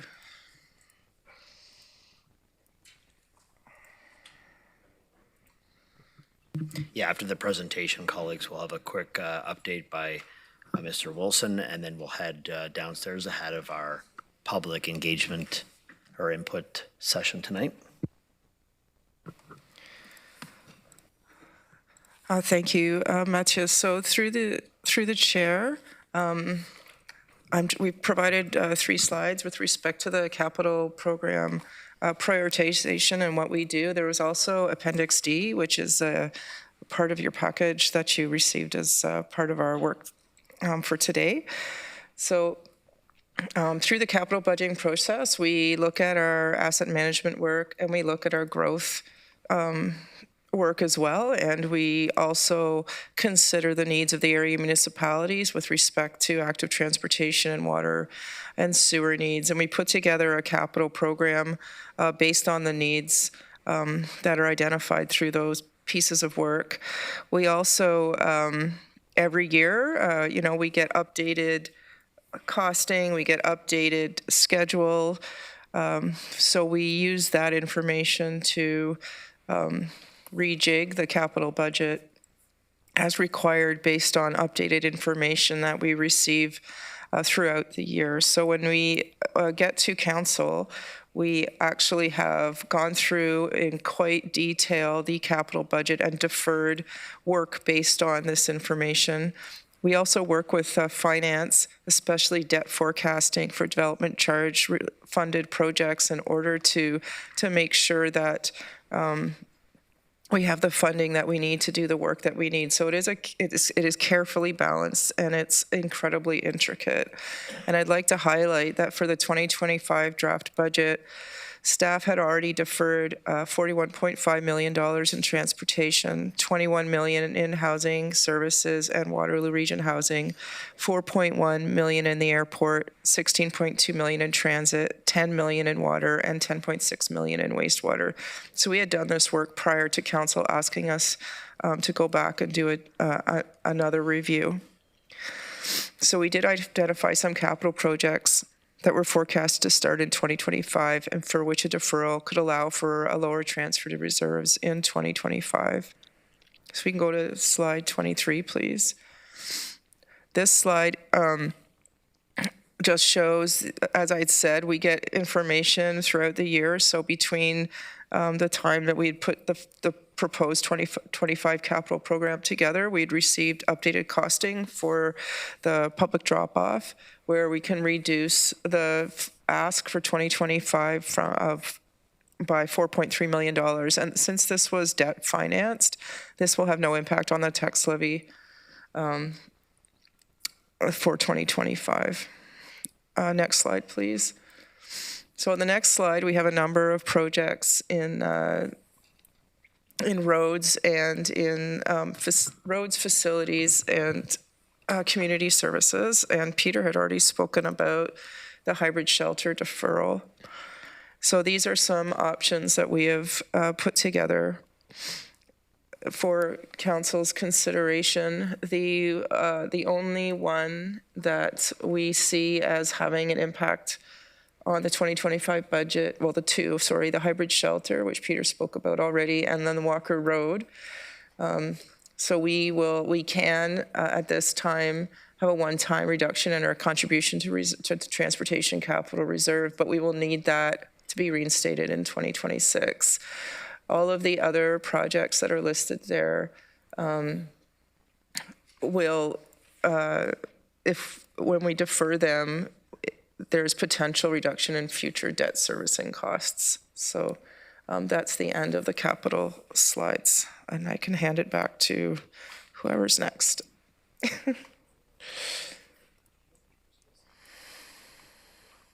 No, okay. So with that, I think we're going to head over to Chris to get a bit of a financial update as to where we sit now We'll head down for a quick break and be back for 6 o'clock. So Chris, and then we'll resume with questions, colleagues.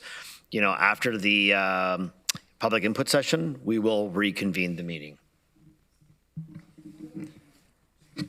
Mr. Chair, are we? I'm dead serious. Well, Chris, go ahead. We can maybe have an informal discussion downstairs about whether we resume or not, but the plan would be to come back and carry on with the agenda depending on when we get done. So let's go to Chris and then we'll go from there. Through you, Chair, I can give a updated budget position where we're at now. Can I ask that the presentation be put up, slide number 9, please?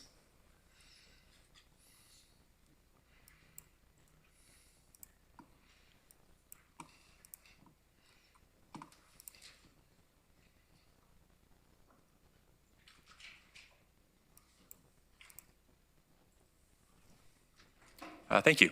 So this was the opening budget position at the start of the day. You can see that the preliminary base budget, excluding all proposed service expansions, translates to a levy impact of about 9.24%. And then what we did there is we grouped the service expansions into 3 categories. Expansions that had already been endorsed by Budget Committee on October 30th. We'll get to this later, but the expansions that will fall within the subcommittee motion, and then all other service expansions which we just went through and reviewed. So you can see there the impact of all those expansions that we just went through, total 12.1% levy impact, which is a tax impact of 2.28%.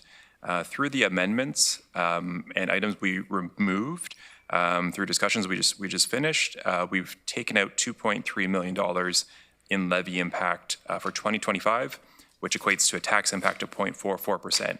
So that bottom line figure of 11.85 for all in with all service expansions is now reduced to 11.39%.